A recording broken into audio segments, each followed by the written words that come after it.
There were plenty of drivers left grumbling after Martinsville last week. A caution-filled race saw few clean cars take the checkered flag. But this may have been valuable practice for today since they now arrive at Richmond Raceway. Hopefully the lessons in short track racing will stick as we get ready to watch round 4 of the PRL NASCAR Cup Series. And you'll see it all live here on the Global SimRacing channel. Hi, I'm Joe Peak, and with me in the booth is Christian Challoner. Behind the scenes is our director, Sean Crackers Ambrose, and he's using cameras provided by Dougie Beer. Richmond has a long, colorful history with NASCAR. To learn a little bit more about the circuit, let's head to our track guide.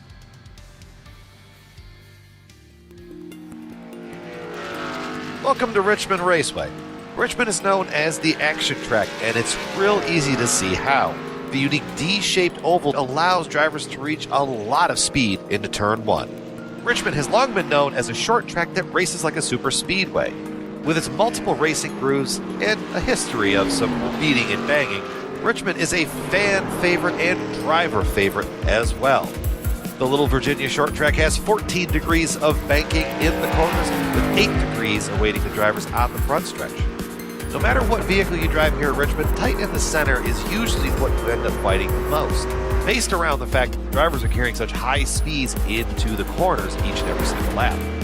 Now, the best drivers would be the ones that you can be seeing working the brake bias to adjust as the track temperature changes. If you find yourself racing in the baking Virginia sun, corner exit will be your worst enemy. When the sun comes up and brings those track temperatures with it, the grip level at Richmond absolutely plummets. Richmond has been around for quite a while, tracing its roots back to the beginnings of NASCAR.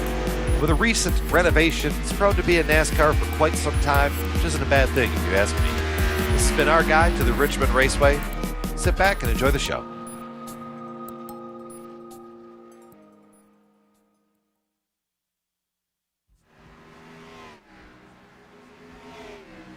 Well, Christian, we've lengthened the track a little bit. We've widened the turns a little bit. So what is that going to mean for the Cup cars tonight?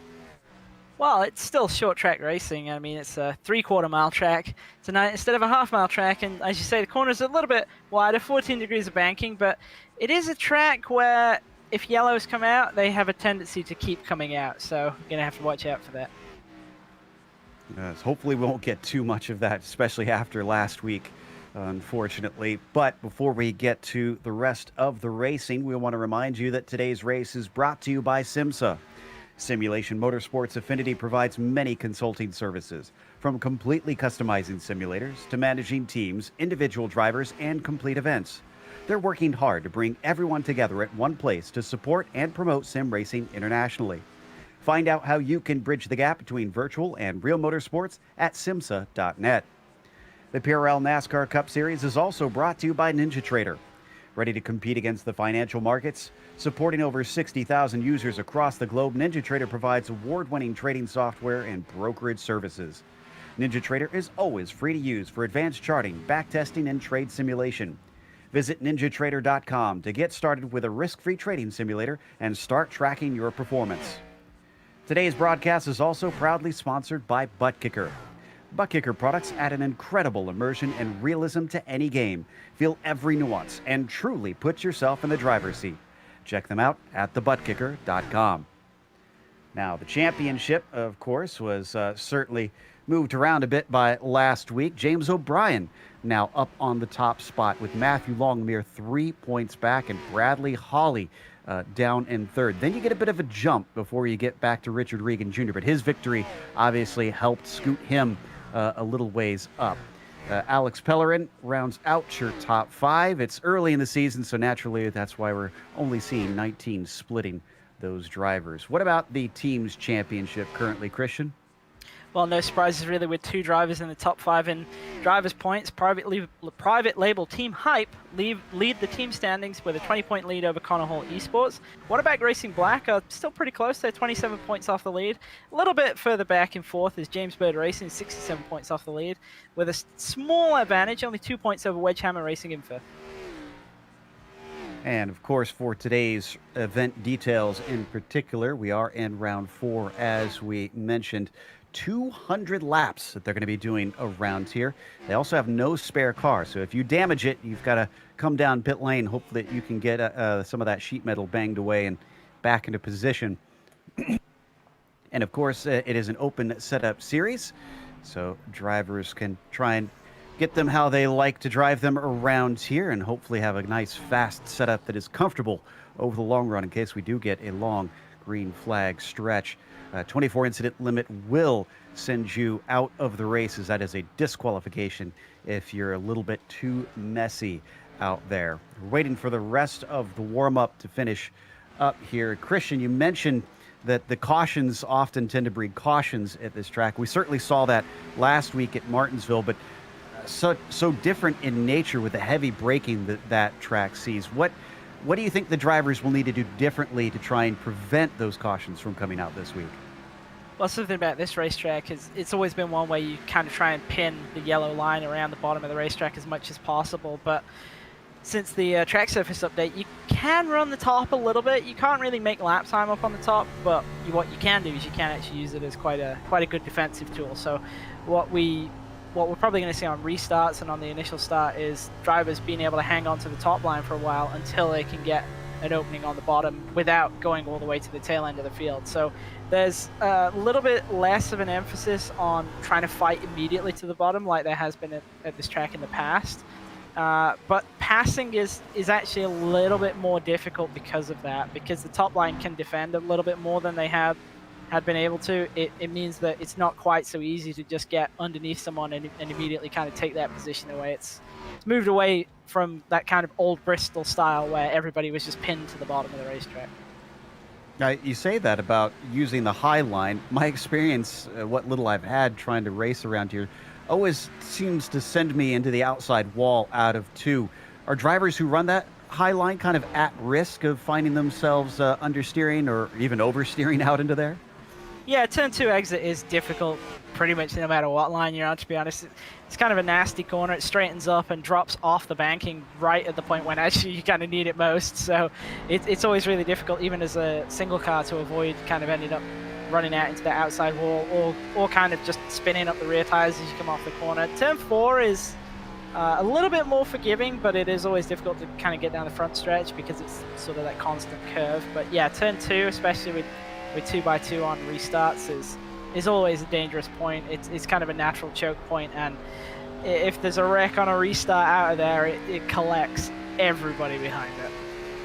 Well, let's hope that we don't have that, and also let's hope for some decent green flag runs. But if we do get some long green flag racing, it's going to get interesting quickly, I think, because if we take a look at the temperatures here today, it's been quite hot. Now, it's cooled down a little bit since I first hopped into this practice session. It was 120 Fahrenheit for a brief moment, down to 116 just now. You saw it as it ticked over. So if we do wind up actually getting some long runs, what is this going to do to the cars? I mean, it's a really difficult track. It's one of the hardest short tracks that we have. It's kind of always got no grip. Even on fresh tires, it's pretty loose on corner entry, and that's the thing you always fight at this track, because to be fast around here, you have to be to the side of the loose so that you can rotate through the middle of the corner, especially up through 1 and 2, kind of pinning that yellow line. But that makes both entry and exit pretty tricky. It's always sort of loose on entry, and it's definitely always loose on exit. So that only really gets worse as the run goes on if you don't manage it, and especially if you kind of have missed with the setup a little bit, then it's going to be even worse still. So the big thing everybody's always going to struggle with is getting off the corner here, but you'll probably also see some drivers struggling to get into the corner. This is Regan that we're watching right now. We've got an onboard with him and a couple others today. It was chattering away to one of his teammates, it appeared, at first when we jumped in, but now he's pretty focused on what he's doing as he has to take a little avoiding action. And Abner Costa now jumps up to the top of the timing sheets, surpassing Connor Hall. That is fascinating. Took him by just a couple hundredths of a second in the dying moments of this. We'll see if that has any effect on the qualifying once they try to take to the track for their 2-lap runs out here today. Just about 40 seconds left, and then we will get right into that qualifying session. The other thing that I think we need to maybe consider is if we do get a lot of cautions, or if they start to come late, like we saw with the trucks back on Wednesday here, that we do have that green-white checkers. I have to imagine that's going to be frantic if they try to make a dash for it at the very end with one of those.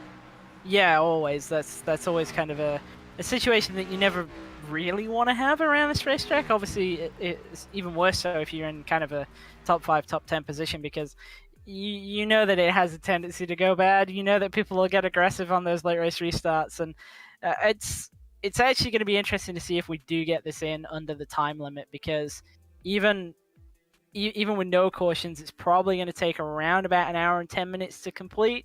So gives us only a 20-minute window before the race time's out.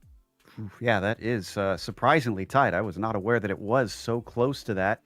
We've now got the qualifying session up, and looks like Scotty Johnson going to be our first one in that 07 to take to the track. So we'll wait for him to put a marker down, and we'll see how everybody else compares in that sense. Let's see if we did not have any change in the temperature, unfortunately, since then. It is still at a firm 117 Fahrenheit on that pavement, and a little bit of a stiff wind on top of it. I don't think that should affect things too greatly today, at least I wouldn't imagine. As we watch the SGE eSports 07 come around to start his first flyer.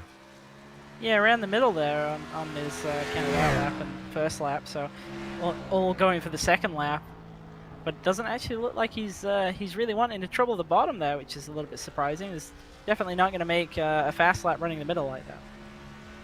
The first one was a 21.969. Now we're starting to get a few others up there. Bradley Hawley, no surprises. He goes quicker by about 0.3, a 21.591. This is Abner Acosta now. Let's see, a 21.543. And that is actually going to put him up into second behind Elliott White with a great lap in that number 27. Yeah, Elliott White with a really good lap there, around a 5.65 in practice, and improved to a 4.96 in qualifying. It's not an easy thing to do, that's for sure. This track is really, really difficult to qualify for, because obviously you want to try and maximize entry, but it's a very, very fine margin. If you get it even a little bit wrong, you'll miss the bottom. And then you'll lose the entire lap, and obviously only 2 laps, you don't have many opportunities at it. Watching Richard Regan Jr., even though we had Daniels there on screen as our winner from last round, I'm sure would like to get a good qualifying here. There he is now in the private label team hype machine as he comes off and crosses the line. What is he going to set? 21.610. That's not going to be a top spot, but it will be in 5th as he cycles around for try number 2. Yeah, puts him inside the top 5 for now. Just Connor Hall setting the benchmark again with a 21.475. Not sure anybody's going to get to trouble in that. All right, Regan across for his second one. Is this going to be better? 21.608, only 2 1,000ths faster. That's not going to put him farther up the order. Who else do we have out there that has yet to take a quick one? We have a lot of drivers who can't take fast ones right now. Chad Brown is one that is able to set a time. His first lap must have brushed the wall, because I'm seeing that one not marked down. So second one does count a 22 flat. It's good enough for 19th. If you are seeing Dinkel, Durr, Lane, Harvey, Evans, Witt, Zivkov, I can't even get them all out, Cowgill, Roberts, Zemke, Walter, Hopley, and Farmer not out there, they have all been given end-of-line penalties, some from last week, some carrying over from previous races, and they are not allowed to take a qualifying lap. Yeah, and I mean, that's a lot of drivers. That's over 10 drivers right there that are all going to have to start from the back of the field. And that's it's difficult at a short track, and it's definitely difficult if you're kind of all drivers who are used to sort of being up at the front. It's going to make that tail end of the field pretty challenging in the first couple of laps. I don't imagine those guys are going to want to stay there for long. Yeah, hopefully that doesn't give us a lot of cautions at the start, as Baron Hilton has already taken his 2 laps, so this 16th place is going to stay. He's just getting him some more practice in. I think Medina's taken out there.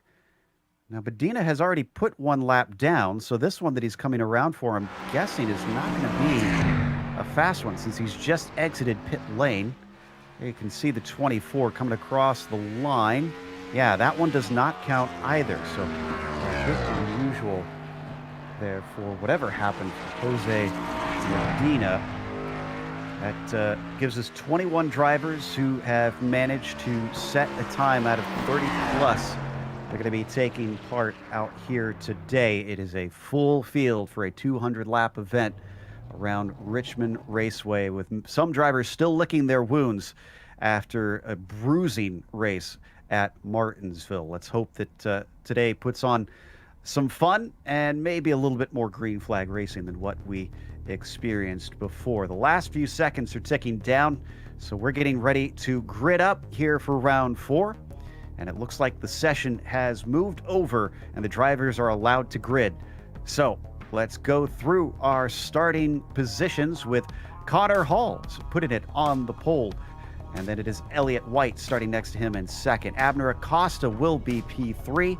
Bradley Hawley will be 4th. And Richard Regan Jr. starts 5th. Josh Daniels, P6 for him, is followed by Matthew Long in 7th. To the outside, it'll be James O'Brien. And Waldo Walden in 9th. Mark Kalin rounds out your top 10. First driver in the 21.8s, Taylor Stout, lines up alongside Michael Lemieux in 11th and 12th spot. Charles Sumner back there in 13th. Robert Bissell Jr. actually kind of a little bit further back than we're used to seeing him in 14th. Scotty Johnson, we saw run that kind of middle line. He lines up in 15th. Baron Hilton alongside him in 16th. Doug Evans and William Farmer line up in 17th and 18th. Chad Brown is 19th with Terry Marinaro in 20th. It'll be Mike Knight, P21, with Colton Lane starting 22nd today. These are all the drivers that have not qualified from here on down. 23rd is Cervantes, Zemke in 24th, and Harvey in 25th. And it'll be Brandon Walter, P26, Wilson Jr. in 27th, and Zivkov in 28th. Hilton took P29. He'll be flanked by Ed Fowler to his outside, and that takes us to the next group with Michael Witt, Jose Medina, Cal Gilder, Duke, and Guerra. And I believe actually Guerra is not supposed to be gridding today. Yes, he's been given a 1 race suspension, so I think he is serving that here and will not actually take to the grid itself. Now, we have onboards as well for 3 drivers today. We already saw one of them with Regan. And we've also got Patrick Calgill and, of course, Bradley Hawley. Now, in your time racing with the Pro Series on the NASCAR side, Christian, did you send your feed much for the broadcast, and did that ever make you nervous? I didn't actually. The one thing that did make me nervous was the radio comms, because I knew that sometimes I knew when they were listening in, basically. So in those moments, it was always kind of like, you don't want to always say too much, you know, and obviously it's always a kind of heated moment as well, so you got that to kind of contend with. But it's pretty cool to see drivers volunteering out there to be on the cam and everything, because it is interesting, especially to see how people race. I had no idea actually that Richard Regan Jr. was a VR driver until I saw him on the camera there. Yeah, and we've really enjoyed that. That was the one surprise for me as we've been rolling this out in recent months here on GSRC, is using those driver cams. I didn't think that the VR would really give us a whole lot, and they wind up, honestly, being some of the most interesting to watch, seeing how the drivers pay attention, because they can really turn their heads, and you can tell exactly what they're putting their focus on. Yeah, it's definitely an interesting aspect, and I've played around with it myself a little bit, and yeah, it's really good. I definitely think there's a big future for VR, especially in SimRacing. Here we go. Pace car is in, and Connor Hall is going to have control of the field. Waiting for that green flag, which is out now, and we go racing for round 4 in the PRL NASCAR Cup Series. So far, so good as they all fly down into the first corner, but a lot of too wide throughout. In fact, the 27 of Elliott White trying to hang tough, but he has to drop back. 3rd place now going to be the one up for grabs between Hawley and Acosta. Yeah, Acosta with the advantage right now, but he's probably going to get checked up a little bit by Elliott White. This is going to give Holly maybe a chance to kind of steal that third place back. Ooh, he gets a big bobble as now Acosta's going to go underneath the 27. In fact, that's Regan also fighting with Holly. So that's for 4th place between them. This is allowing Connor Hall to get a nice little buffer up at the front, pulling ahead by about 0.3 of a second as they are 2 by 2, 4 rows deep. Yeah, this is kind of what I expected to see, where if you do get lines kind of stacking up a little bit and everybody's momentum checked up, it becomes quite difficult for the bottom line cars to clear the top line. A little bobble there from the 46, so Regan's going to fall back. That's going to move Josh Daniels up high. And Colton Lane, I think, mentioning checking up for something. Not sure what that was. Looks like everything's fine back there from what I can see. Still running clean despite a lot of side-by-side racing. Acosta is looking very strong at the start of this thing. Looking at 2nd place, still trying to get by the 27. He might have it here. Yeah, and I think this is all kind of coming from Connor Hall. We've seen in the past that he really doesn't fire off particularly fast, and he does this out of choice so that he has extremely good longer on performance, but it's just checking up everybody behind him, and that's why you're seeing this 2x2 train. It's now 3, almost 4 cars deep on the top side. Yeah, we're watching Regan on the left, and that's Holly on the right at the bottom of your screen. They're actually side by side, and well, it's a bit reversed in the real world as the 184 is to the left side and the 46 is to the right on the track. This time Holly has to give way. Oh, but he sends it in deep down into turn 3. We saw that quite a bit with the trucks too, I have to say, as he gets pinched coming off. Christian, it seemed like a lot of drivers did favor trying to really get aggressive down into that 3rd corner. Yeah, and you can do that, and it's a really good passing opportunity, but it just looked like Regan Jr. wasn't particularly happy with that, and totally understand that. It's kind of a function of how the corner works. Obviously, you want to get to the bottom, but everybody kind of tries to arc in as well to get that big run off the exit of 4. So there is always that kind of temptation that if you're close, that you can maybe send it in, and obviously we saw that right there with Bradley Holland. Still going wheel to wheel, the 27 and the 5, and we got a caution. I think Scotty Johnson. Ooh, a lot of drivers scattering. The number 2, unfortunately, going to catch him. That's Ed Fowler. The 07, not sure if he started this. Yeah, it looks like he is the first one involved. And it's Baron Hilton who's going to make a little contact down into turn 1. You see Scotty Johnson kind of running the middle, and looked like Baron Hilton just rolled up on him a lot quicker than he was expecting to do so and just turned him around right in the middle of the corner. Everybody's scattering to get around him. Can we get an onboard with David Wilson Jr., the 39? I think he managed to avoid it, but this will probably be a good picture of just how blind a lot of these drivers were. It's miraculous that we didn't have more involved. You can see a lot of smoke. Holy cow. Oh my god, how did he get through that? I mean, that's the thing. That's the thing with this track, where if there is an incident coming off of turn 2, it is really hard to get around it. And you saw there, it looks like he may have just clipped it, but jury's kind of out on whether he did or not. He did come into pit lane. Now, yeah, and he's not taking tires, so this must be just a little bit of repair, maybe a splash of fuel, and then he'll get back out there. Even still, so many cars in front of him on top of the smoke, and as soon as the seas parted, he had all of a few feet to try and take avoiding action.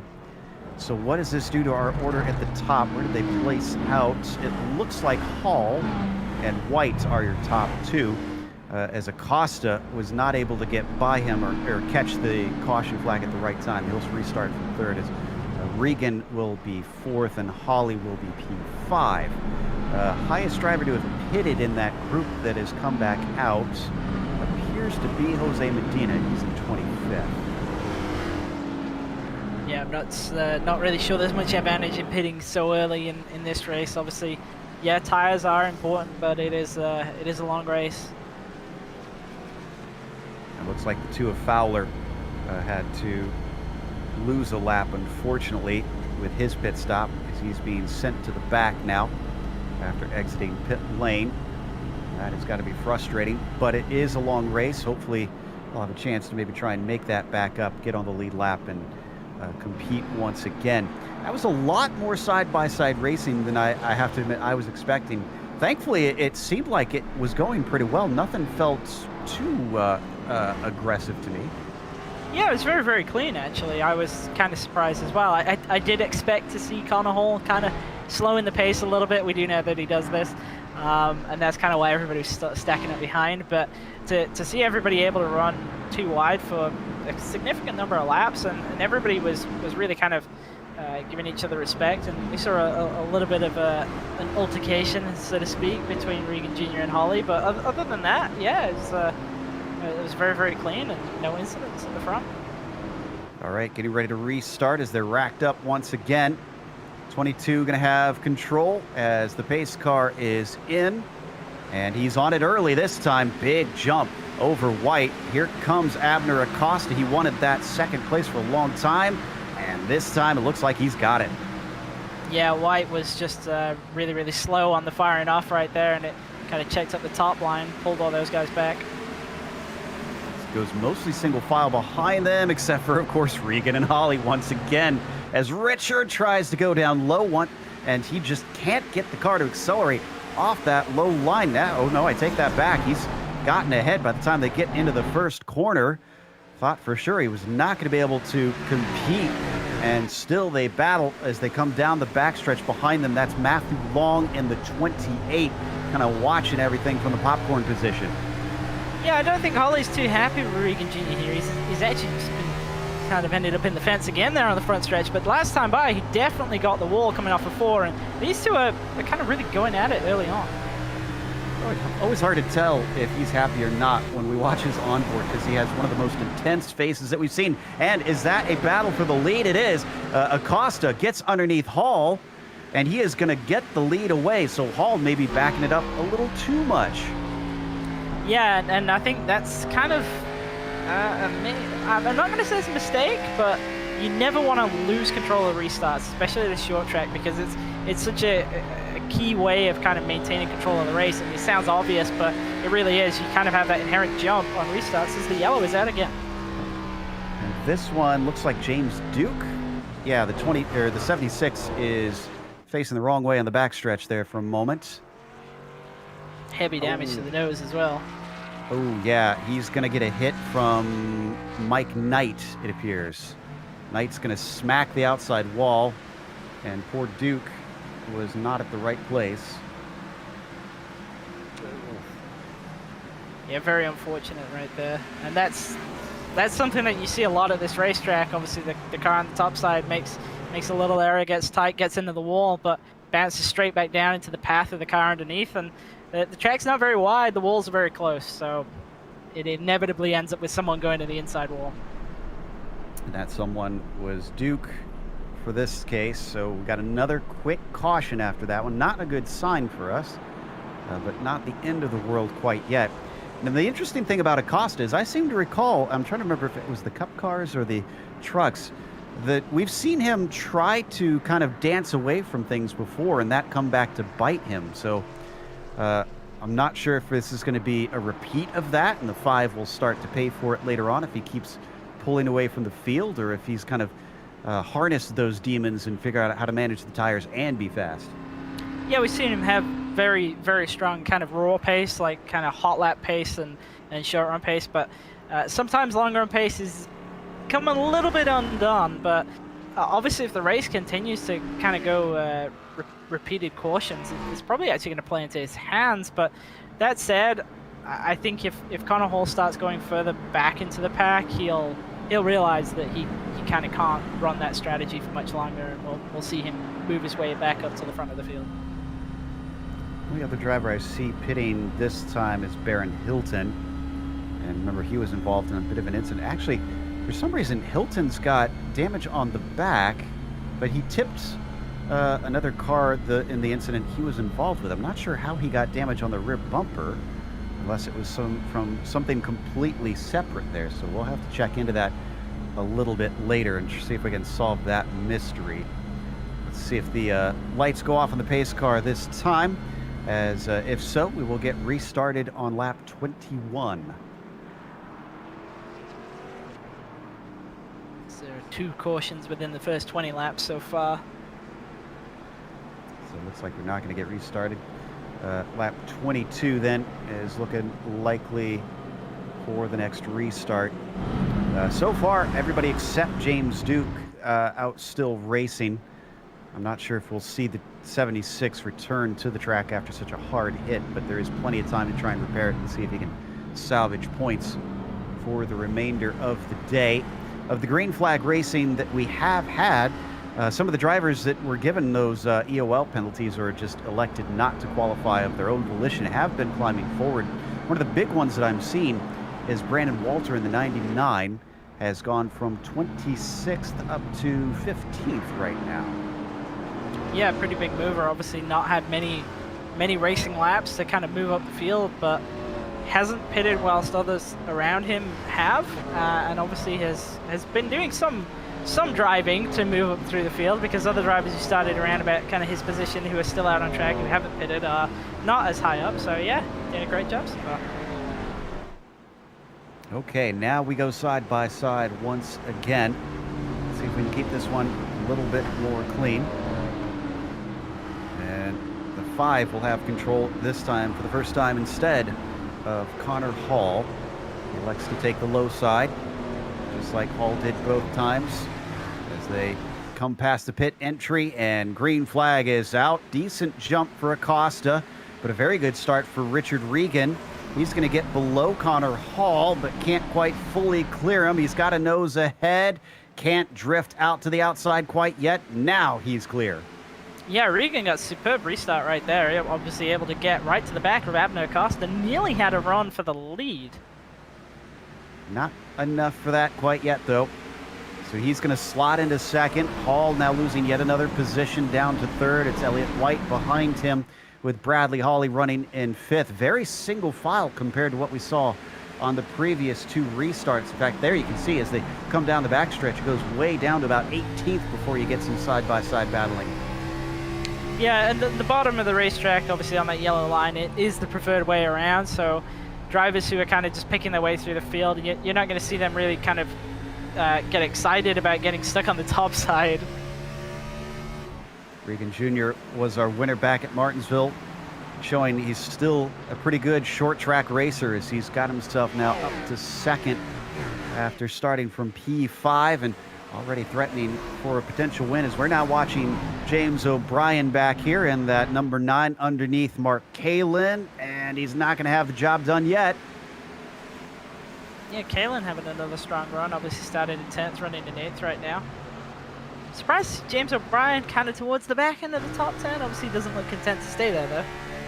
Yeah, I was noticing that too in the qualifying. Wasn't sure if I should say anything, as that gets him up into 7th now, just in front of him.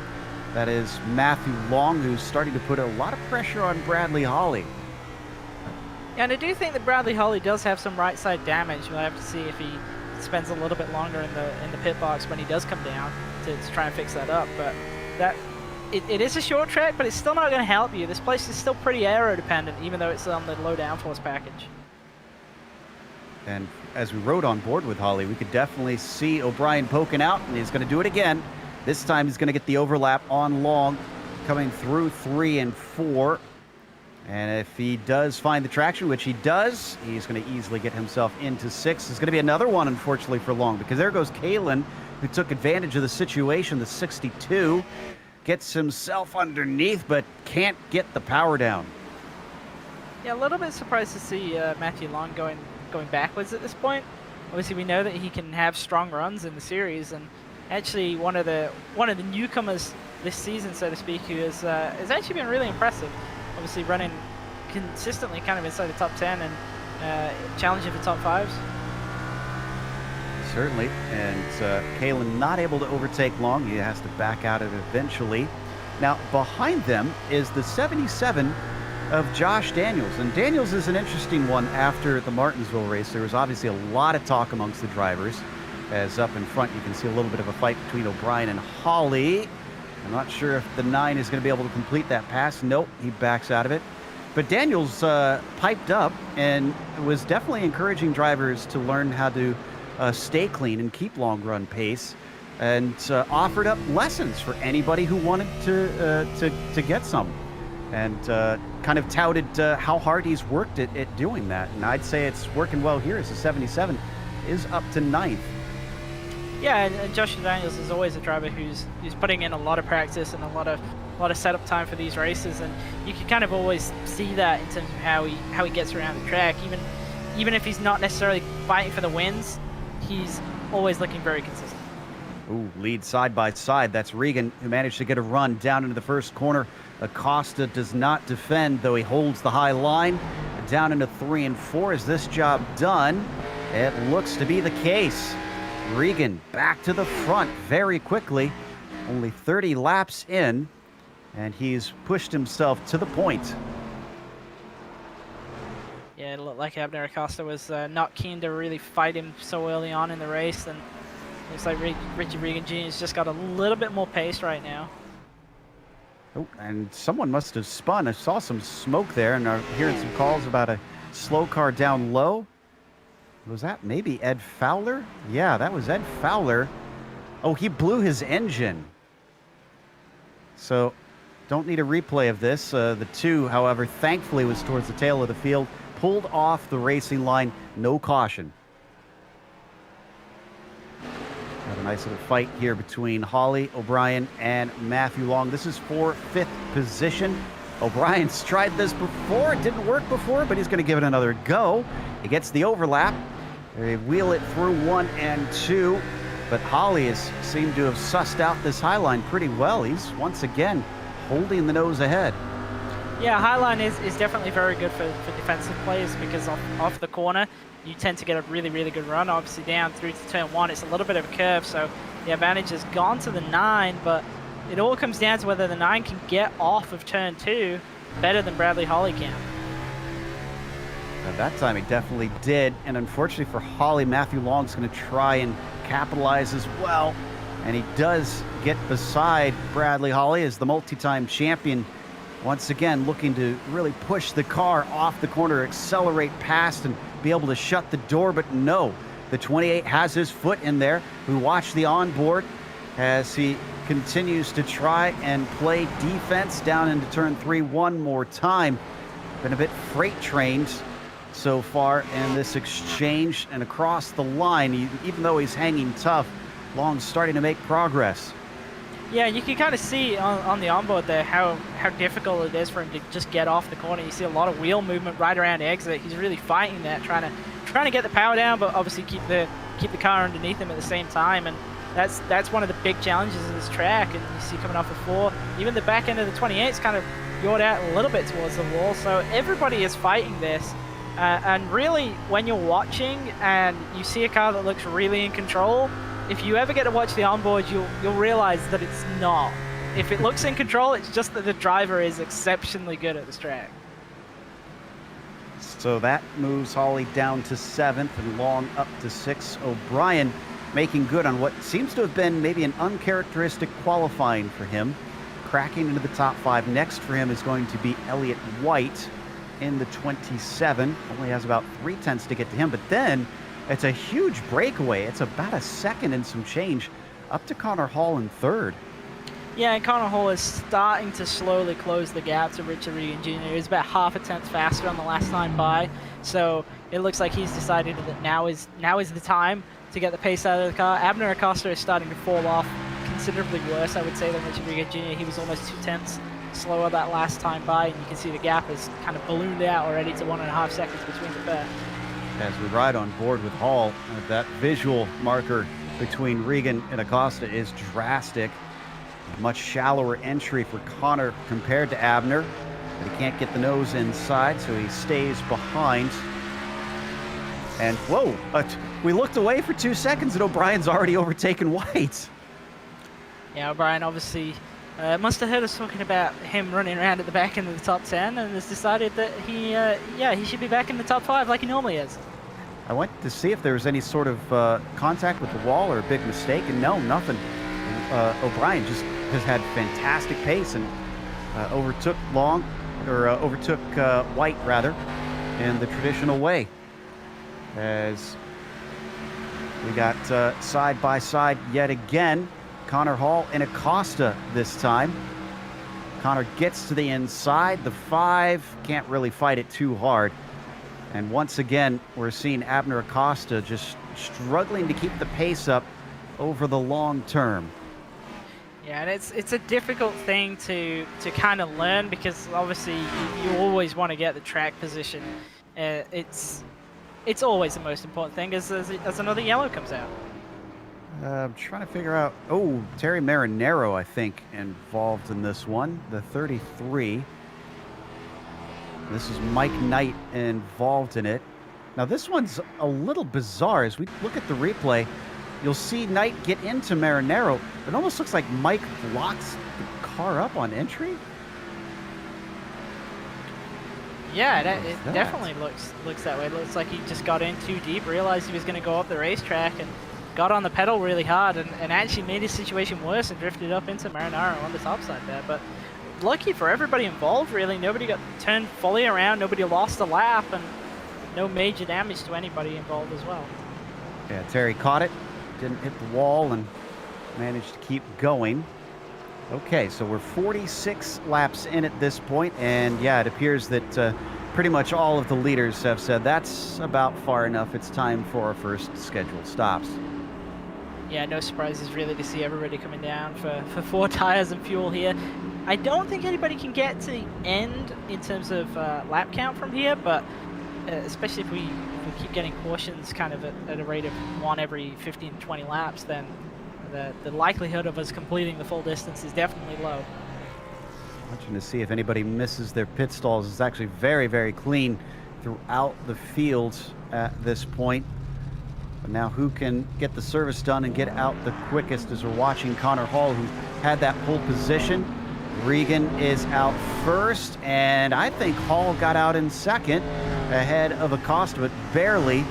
O'Brien behind them in 4th, Long in 5th, and White in P6.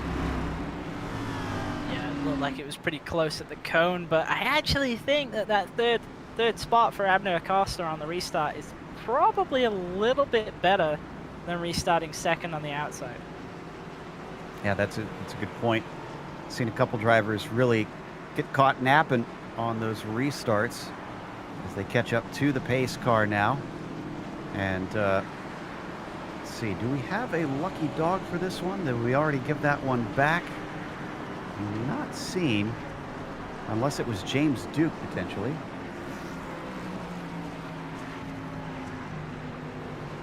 The first car I see any laps down actually is Mike Knight, who's 3 laps down, but he has parked it for the day, so I'm not sure that we would have had a lucky dog there. Yeah, Knight, not sure what happened tonight that he's decided that's the end of it. Now, this is a very cool view that we've been given here. This is Nick Hunter, who is in race control right now, watching everything. So this is not a driver. This is actually one of our live stewards that keeps track of all this, and obviously communicating with any other admins that he has on board with him tonight. This is one of the most thankless jobs, I think, in sim racing right here, Christian. Oh yeah, totally. This because you can never be right. You can only be wrong. And I definitely feel for anybody who has to admin a series, because it's as you say, it's totally a thankless task, but it is something that a lot of competitors always want to see. So even though maybe the competitors are always angry at the live admins, which tends to be the case, they definitely enjoy having them there. It's obviously a great benefit to the series. So big thanks to Nicholas Hunter for doing that. And I think he actually is watching our feed at the same time, so he can see that he's watching him, watching us watching him. Yeah, he gave us a little wave a bit ago, so a big thank you to Nick from me as well. As we now get double file once again. Going to restart on lap 51. A few cautions. That was number 3 or 4. I forgot to mark it down. I believe it's 3. 3, okay. So not too bad, but let's hope we can clean it up a little bit. We have been getting some great racing out there. And let's see what Regan does now that he has control. Ooh, he goes early. That's what he does. And Connor tries to respond, but down underneath him, Abner Acosta wants to try and get that track position as they go wheel to wheel down through 1 and 2. The 22 getting a much better shot. And that's going to put him up into P2. Yeah, right there you saw the 22 kind of not really fully squeeze Abner Acosta down, but definitely made it so that Acosta couldn't get the full power off the corner and kind of continue that run. The field behind them, which was pretty double file for the first lap, zippered together, and now it's almost all single file here within the top 15 or 16 cars. Everybody behind them still trying to sort themselves out when you get back to around 19th, 20th, 21st. Yeah, definitely towards the tail end of the field. We've still got drivers trying to get in the line. So we watch Long now, who I think, yeah, just took the fastest lap of the race in that number 28. We hop on board with him. He's given a little space there as James O'Brien saw him coming. Doesn't chop down. Whoa, big bobble though there for Long. Yeah, got really aggressive trying to get underneath the 9 there to get and stay underneath him by the time he got to 10-1, but instead he's actually now under threat from the 27 of White trying to get underneath him. White, who started on the front row, has not been having the best of races. Falling back to 6th right now. Can't manage to get past Long there. In fact, Long's responded well. He's got the car under control and is going to try and attack once again on O'Brien. And O'Brien, he's going to do this the long way around. The 9 has gone on the high side of the 5, and I think he might actually make this pass. Yeah, it looks like he might be able to make this work, especially with Connor Hall kind of checking up that low line a little bit again. So find a little bit of a secret here. Up to the top side, and there he is through, as long as he's clean, coming off the turn. Indeed he is. We got another shot for Matthew Long now. Is Acosta going to get freight trained himself as he's stuck on the low side here at Richmond, coming to start lap 57. Yeah, I think he should be able to kind of get that rolling again now. All depends on what happens up ahead with the 22 and the 9. The 9 has got to the rear quarter of the 22, but not able to stay there on the exit of the corner. Fancy to go at him, but couldn't make it stick. Certainly made it work on the 5 as we ride on board with Connor Hall now, looking back at the 9, getting right up to that bumper, and you can see the fight back there as the 5 is going to defend actually successfully on Long and manage to keep 4th. Yeah, and there's actually another battle going on in amongst this group. Brandon Walter, a big mover, is trying to get by Mark Kalin for 8th spot. Wow. So managing to get into the top 10 at this point doesn't quite work out. He got underneath him and then had to give way. Kalin making him work hard for it. We hop on board with Walter, watching to see how it's done at a short track. Yeah, and he's been pretty aggressive on the entry to 3, not able to get underneath Kalin this time, but I've seen him really drive it into the bottom, so I don't think he's giving up on this yet, and obviously he's, up a huge number of spots. Having a great day so far.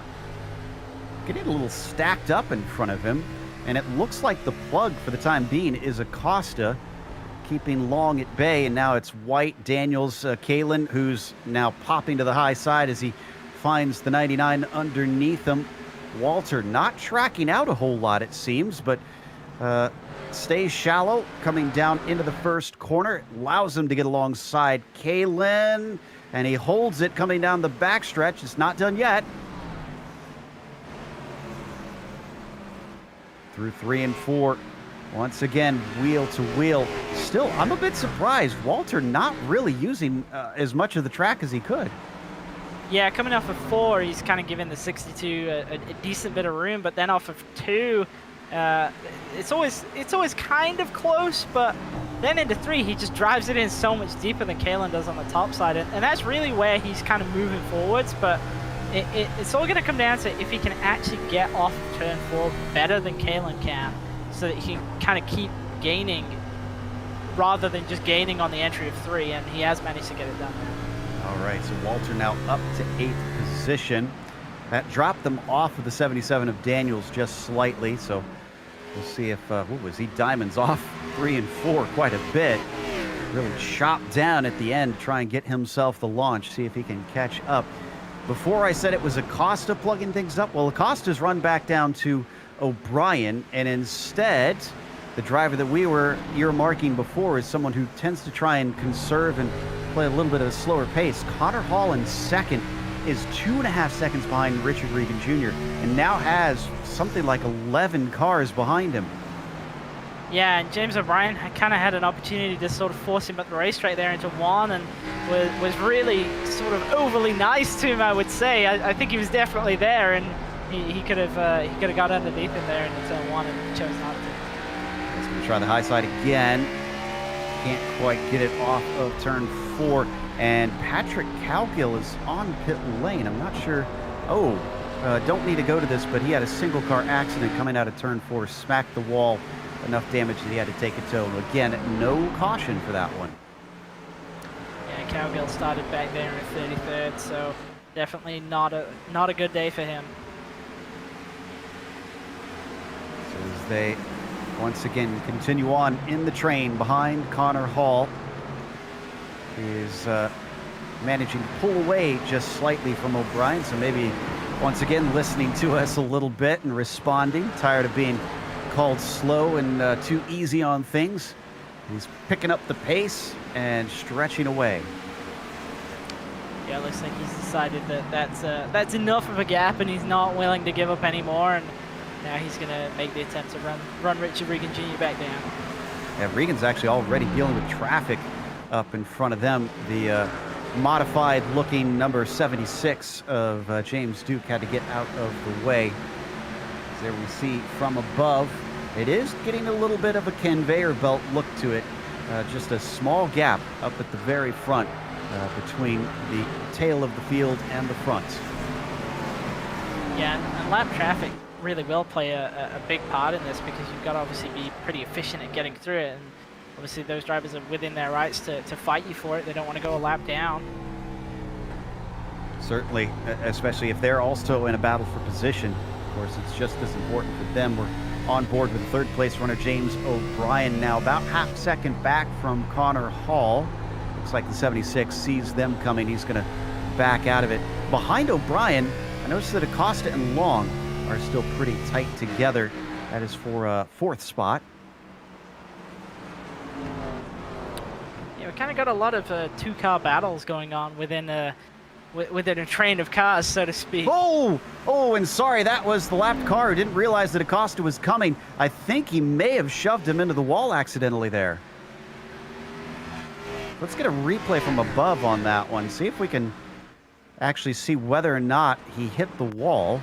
It didn't look good from my perspective. He's going to be on the backstretch. You'll see it happen. Here we go, right here. I don't think Duke was expecting him to go to his outside, and gets a shot in the back as well from Matthew Long. Looks like that was just a brush, so I think everybody all around should be okay out of that. We've had as Acosta, though, clearly using every inch of the track that he can coming through the corners, nearly throwing up sparks there coming off of turn 2 in his attempts to get away from Matthew Long. And that did get him away. It's now up to 0.6 of a second that he has pulled beyond him. Let's jump a little bit farther back to Taylor Stout in the 66. That's where we start to get some battles in the mid-pack here. This is for 10th spot. Yeah, a lot of drivers are kind of in the mid-pack. We've still got those who were not able to qualify, trying to recover. Another driver who's also trying to recover is the 184 of Bradley Holly. I did think we would see him take some repairs, and it seems like he did make the decision that he was going to. Dropped all the way to the tail end of the field. Is back up to 20th at the moment, trying to pick his way through. Yeah, I'm glad you caught that. I didn't even think to check that, and his absence was missed by me, at least, as he goes around Colton Lane, who looks a little bit out of sorts. Not sure if he's dealing with an ill-handling car. Whoa, and who was that we just saw? That was Stout. huge moment right there coming off of turn 2, but a great save actually. Yeah, you see, just as he got to the exit of the corner, it started to go around on him, and actually that normally ends up going straight to the inside wall, so a great job by him to hold on to that. And not really lose anything out from it either. Yeah, well, he's under attack now, unfortunately, as that's Robert Besaw Jr. in the 3, who's going to try and attack. I was going to say, as Adam Young would call that, that is a hospital wobble if I ever saw it. Yeah, definitely dangerous, and not the kind of thing that you want to have happen at a racetrack such as this. And actually a little bit surprised that Besaw Jr. hasn't kind of advanced further into the top 10. At the moment, he's in the 11th spot, having taken that position from Stout right there. And the driver we've seen past seasons be really, really strong. It looks like just kind of struggling a little bit at the short tracks right now. Certainly is. Now we switch over to the 99, Walter on the inside of Daniels as they come around into 3 and 4 one more time. Behind them, that is Kalen giving watch, waiting to see how this plays out. And if he can start to gain some from them riding side by side. On to lap 20 at this point, and it is definitely the longest green flag run we have thus had. You had to say it, didn't you? You had to say it. This is definitely now going to be a caution soon. I've been called out on that a lot by my commentators recently. Maybe I need to stop saying that. As Daniel's still fighting hard, and Brandon Walter down low is not giving this up. This is definitely helping Kalen. The 62 is suddenly all over their rear bumpers. Yeah, Walter just kind of got a little deep into 1 and 2 there, washed up the track and checked himself and Daniels up, and obviously still struggling to get off the corner. And it's giving Kalen a chance to hang on to these guys, maybe even get a shot at getting both of them. It falls off a little bit this time, maybe trying to square off the corner a little bit. Yeah, absolutely. Look at this run as he approaches quickly, but it's not a long straight down the back stretch and runs out of it. Still trying to just cling on. The 77 has to give up the ghost, and they once again go single file, move Walter up into P7. You see Kalen there looking pretty loose on the entry to 1, but Joshua Daniels also ran up the racetrack, and it's going to give him an opportunity. A little bit timid into the corner, though. Oh, maybe too aggressive, and maybe it's the opposite as Josh Daniels takes a bit of a higher line, and Kalen catches right back up. Ahead of them, some more lap traffic coming into play. That's Chad Brown, who just got lapped by White, and with a 3-car battle coming his way, this could get interesting. Yeah, and Walter not... Well, he is pulling away, but he's not able to get completely out of striking distance of Daniels right here. Looks like he's going to be able to get low underneath the 64, but isn't going to be able to get completely past. And the 77 might have to check up a bit. Here comes the 62. He's going to take advantage, uses that lap car as a pick, and that'll move Kalen into 8th position. Yeah, Daniels got really deep into 1 on the top side and then got pinned behind the lapped car, and Kalen just able to take that position from him pretty easily, actually. Also allowed Walden to catch up to the back of them, so the 84 now trying to get involved now that he's disposed of the 64. Ahead of this all, we haven't checked in on our leader in a while. I can tell you that Regan has not been able to run away nearly as drastically as we saw before, although it is still about 7 to 8 tenths of a second ahead of Connor Hall. That's much better than the 2-point-something that we saw in the last stint. Yeah, Connor Hall has been kind of chipping that lead away at about 1/10 of a second a lap, so making pretty good inroads actually by kind of short track standards right there with 1/10 of a second a lap. But he's actually not kind of closed Richie Regan Jr. down as fast as I was really expecting him to do so. So that actually bodes well, because it means that the battle at the front is probably a lot closer than maybe it initially appeared. So it'll be interesting to see if Hall is actually able to execute a pass on Regan Jr. Oh, my goodness. You were mentioning about watching drivers' wheels around this track. Even our leader, who has had far and away the best pace thus far in the race, has been counter-steering a lot. in the corners. That one looked a little bit more calm for Richard. Let's see what it's like down into turn 1. Yeah, you can see he's kind of fighting the rear end on entry there. You sort of had to take a couple of stabs at it to get it in, and then coming off the corner as well, it's pretty much all canister, and actually lost out a good bit right there. Connor Hall is pretty much right to his back bumper now, but this is kind of the point that I was meaning. From the outside, it can look really quite stable, but then from the onboard, yeah, the guys are really hustling it to get around this racetrack. It's probably one of, if not the most difficult kind of. I'm not going to call it a short track like Martinsville, but it's definitely is a short track. Yeah, they're cycling around here at 22 seconds, so I'd say that counts as a pretty short circuit. And Connor Hall, I was going to blame the lap traffic, but when I went back and looked, lap traffic really didn't have any sort of effect that I could tell on this. This was all down to Connor Hall starting to gain time on that 46 and see if he can pressure him into a mistake, lacking pace now. And even I can see the tail waggling around on that bright highlighter yellow car down into turns 1 and 2. The 22 actually gets an overlap, but Hall can't complete it. Yeah, Hall not able to pull that one off this time, but that kind of really is giving away what Regan Jr.'s disadvantage is, and that he's just going to struggle to get off the corner. So if Hall can even get underneath him, especially actually coming off of 2, if he can get underneath him and stay there on the entry to 3, then I think he's got a really good opportunity of pulling the pass off the next time around on the front stretch. And once again, gains well. Looks to get his nose in, sends it in deep down into 3 and 4 as the 22 is trying to complete the pass and take P1 away. He did lead across the line, but he's not clear yet. The 46 eventually slotting in behind, maybe? Yes, there he goes as he takes that Camaro in behind Connor Hall's machine. And this might be important because we haven't mentioned yet, this is a local boy. This is hailing from the Virginia's Club. Yeah, it's obviously pretty cool to kind of win at tracks, even in a virtual sense, if they're ones that are kind of nearby to you. And that right there actually kind of gave you a really good example of the balance of this racetrack, in that rotation through the middle of the corner is pretty much the most important thing for lap time in the short run, but long run performance comes down to if you can actually get off the corner. And it's really who strikes the best balance there, because there's cars out there who can definitely get off the corner and they're very good at defense, but they're not able to rotate through the middle.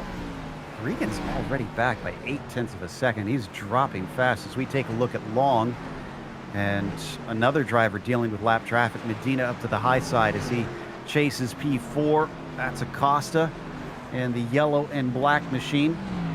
Both be able to get around safely as they now approach Barron Hilton.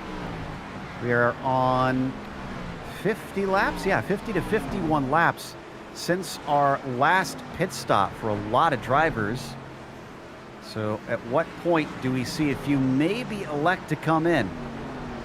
I actually don't think you're going to see anybody come in under green. I think you're going to see everybody try and hold on as long as they can and wait for a caution to come out, because it's so close at this point to kind of being able to make it on fuel.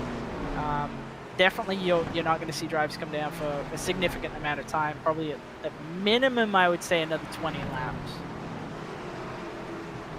Yeah, right now we're just ticking off that halfway point onto lap 100 now.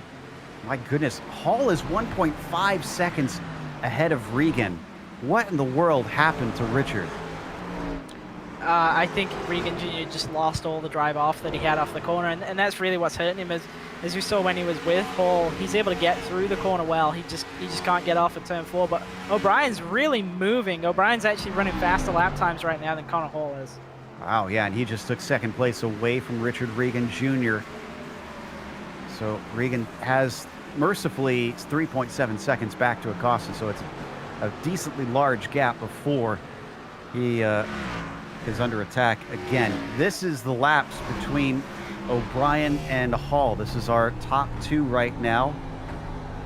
And Hall quickest on lap 97 and lap 101, it appears. Yeah, but very, very close. Obviously, kind of swinging back and forth. But look at that massive amount of traffic that both of them have got to get through. Connor Hall is just about to get to the tail of that, coming off of 4. But this is really going to hurt basically everybody in this group, and it's going to come down to which of these two drivers can actually get through this group quickest, if they can get through it at all, because it is 2 and 3 wide. Oh boy, it is a traffic jam. And as they come through 3 and 4, the 22, is he going to make it 3 wide? Yep, he's going to split the pair of them. Wilson lifts a little bit just to try and help facilitate the pass. Witt to his high side. And I feel like this is also a danger, not just about slowing down, but I feel like all these cars battling for position, he could so easily get caught up in something that goes wrong. Yeah, and right there, it kind of seen it happen. 26 car going straight to the outside wall there, straightens up and keeps going, but that gives you an idea of the hazards of kind of getting through the tail end of the field. And it just comes down to that these guys are having their own battles. They don't want to give up too much, but at the same time, they do want to let the leader through, it seems. It's a good thing you pulled such a gap to those behind, because it's coming in handy here. O'Brien is now chipping away at all that lap traffic himself. Hall up next has got to try and get past Zemke as well as Zivkov. Luca was up towards the front of much of the Martinsville race as well. Surprised he's not been able to make some more inroads here, considering he's still running in 20th. Yeah, Zivkov not able to move to the front of the field, but it actually worked out pretty good for Hall right there. I thought he was going to get checked up a lot, but in fact managed to clear the group with relative ease. And there's a wreck actually in this group. It's happened right in front of James O'Brien. He's in it. Oh no. Big damage to the number 9. I see Matt Hilton involved. The 57, I think, of Zemke. And that's actually who it starts with. The 57 of Adam Zemke is going to get a punt from Michael Witt, who actually gets it from Matt Hilton. Right there. Yeah, you can see Zemke was kind of slow off of 2, had his own moment, and then tried to get back in the file, and everybody was already kind of there, and just a bit of a concertina. Really unfortunate, though, for James O'Brien. Obviously, nowhere to go, and that really highlights the danger of having to make your way through that group there that's having their own battle. Regan Jr. definitely had a better time trying to avoid, because you'll see him flash by. There he goes on the bottom. Just basically took to the apron immediately to get himself space and snuck through into 3rd, as we already have pit stops taking place.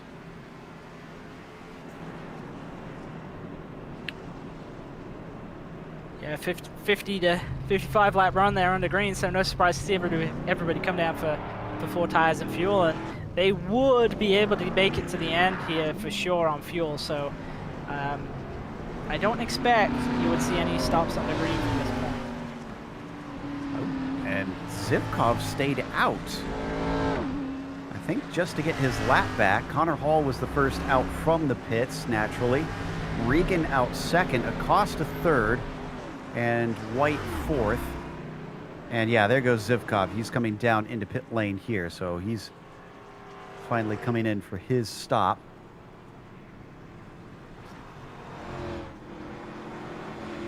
Okay, so reset and get ready to go for another run. This is caution number 4, I think this is. That certainly was a pretty decent run for our drivers. That wreck was perhaps one of the biggest ones we've had so far this evening. I definitely see a few that are still stuck in pit lane trying to take some repairs because of it, unfortunately. Yeah, obviously a lot of drivers that were kind of heavily involved in it, such as Adam Zemke, James O'Brien. They're definitely spending a long time in pit road trying to fix up their cars, and really unfortunate, because that was definitely a really good long green flag run. And obviously now everybody's stacked back up, and it's disappointing that we've lost one of our main contenders from the race as well. Obviously the 9 of O'Brien was looking like he could maybe challenge Connor Hall on the long run, and that's not something we've really seen, so disappointing to not get to see that play out. Now here's what's interesting. There's the 9 already back on track. He's stayed on the lead lap, actually. He's going to try and see if he can do it with whatever his crew was able to do in a very brief moment. And I'm guessing just at least keep pace so that he doesn't lose a lap here and maybe get some more repairs done if they get another caution. Yeah, I mean, he will be able to fix it up if we get more cautions, and I strongly suspect that's what he's going to do, but it's never good to be out there looking like you're in the modified class. Yeah, certainly going to be a difficult day from here on out. Our driver that we mentioned earlier, one of our hard chargers, Brandon Walter, from 26 is now up to P6, and certainly showing that he is one to watch out for, a potential dark horse, if you will, today that could upset things. And I think, are we lights out? Yes, we are. So let's get ready to go racing once again on lap 113 here today. Connor Hall back up to the points to take us to the restart, and this time it's Regan to his outside. Green flag is out. He waited a long time for that one, and Regan, unfortunately, a bit surprised by it as the 5 gets underneath him, and Abner Acosta maybe might have something for the 46. No, doesn't get the traction off, stays low, defends on the 27. They get single file for the top 5, but it's still too wide behind that. Yeah, it's going to be interesting now to see if Connor Hall decides to kind of hit the go button or whether he's going to try and save some tires again at the beginning of the run. We ride on board with Regan now looking behind him. He's actually almost bump drafting the 22 down the backstretch. There you see him ducking to the inside. He's going to try and make a pass for the lead. And no, Connor has not elected to make it go time at all. He's already handed it over after leading only a lap and a half behind them. That is White on the inside of the 5 of Abner Acosta, still trying to decide the last step on the podium. Yeah, Acosta's kind of just keep ending up in this sort of wrong position at the wrong time, and he's stuck there on the top side again, not able to really go anywhere because obviously Hall is in front and kind of commanding the field at this point, so he's not able to get around him, but he also can't get back in line with Elliott White underneath him. Hall tried to fight back for a moment, managed to get some overlap with Regan, and once again, oh, he's going to turn him! And our leader goes around. Both Acosta, Daniels involved in that. Hall, that took out 4 of our major competitors essentially in one blow. Yeah, and it looked like everybody was not necessarily going to get away with that. Obviously the caution was out and we had cars in the fence, but it was minimal damage. And then somebody arrived late on and kind of ran through the 22. So there's definitely a lot more damage now on those guys. Yeah, that was the 77 of Daniels. You're going to see it here from above. I thought as soon as I saw him make that move, I was like, wow, that's aggressive, and yeah, a little too aggressive.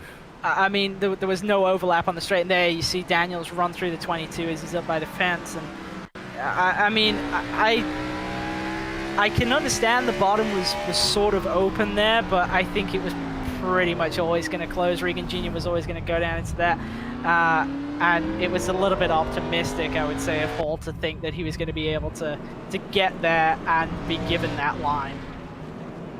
This has been a wild ride of a race, taking a lot of different turns in the storyline, because now Elliott White is going to be our leader on the restart.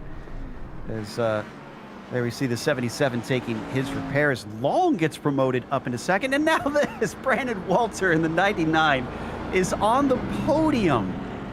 We'll talk about a change in fortunes. I was actually about to mention that before you brought him up. Yeah, he's running there in third. Obviously picked up 3 spots from all those cars going into the fence, but now it looks like he's got a legit chance to win this race. That'll be something. What a turnaround, actually, considering he was indeed one of our drivers that was given an EOL penalty at the start of this one. So Walter is basically making up for what was a bad situation, making some lemonade. For having so many cars on the lead lap pretty far into this race, it has subtly changed around. We're down to only 20 left on the lead lap. The last of them, Richard Regan Jr., which could we put the cameras on the 46? Because despite being heavily involved in that incident, I'm not seeing a whole lot of damage. Maybe a little bit on the left rear there.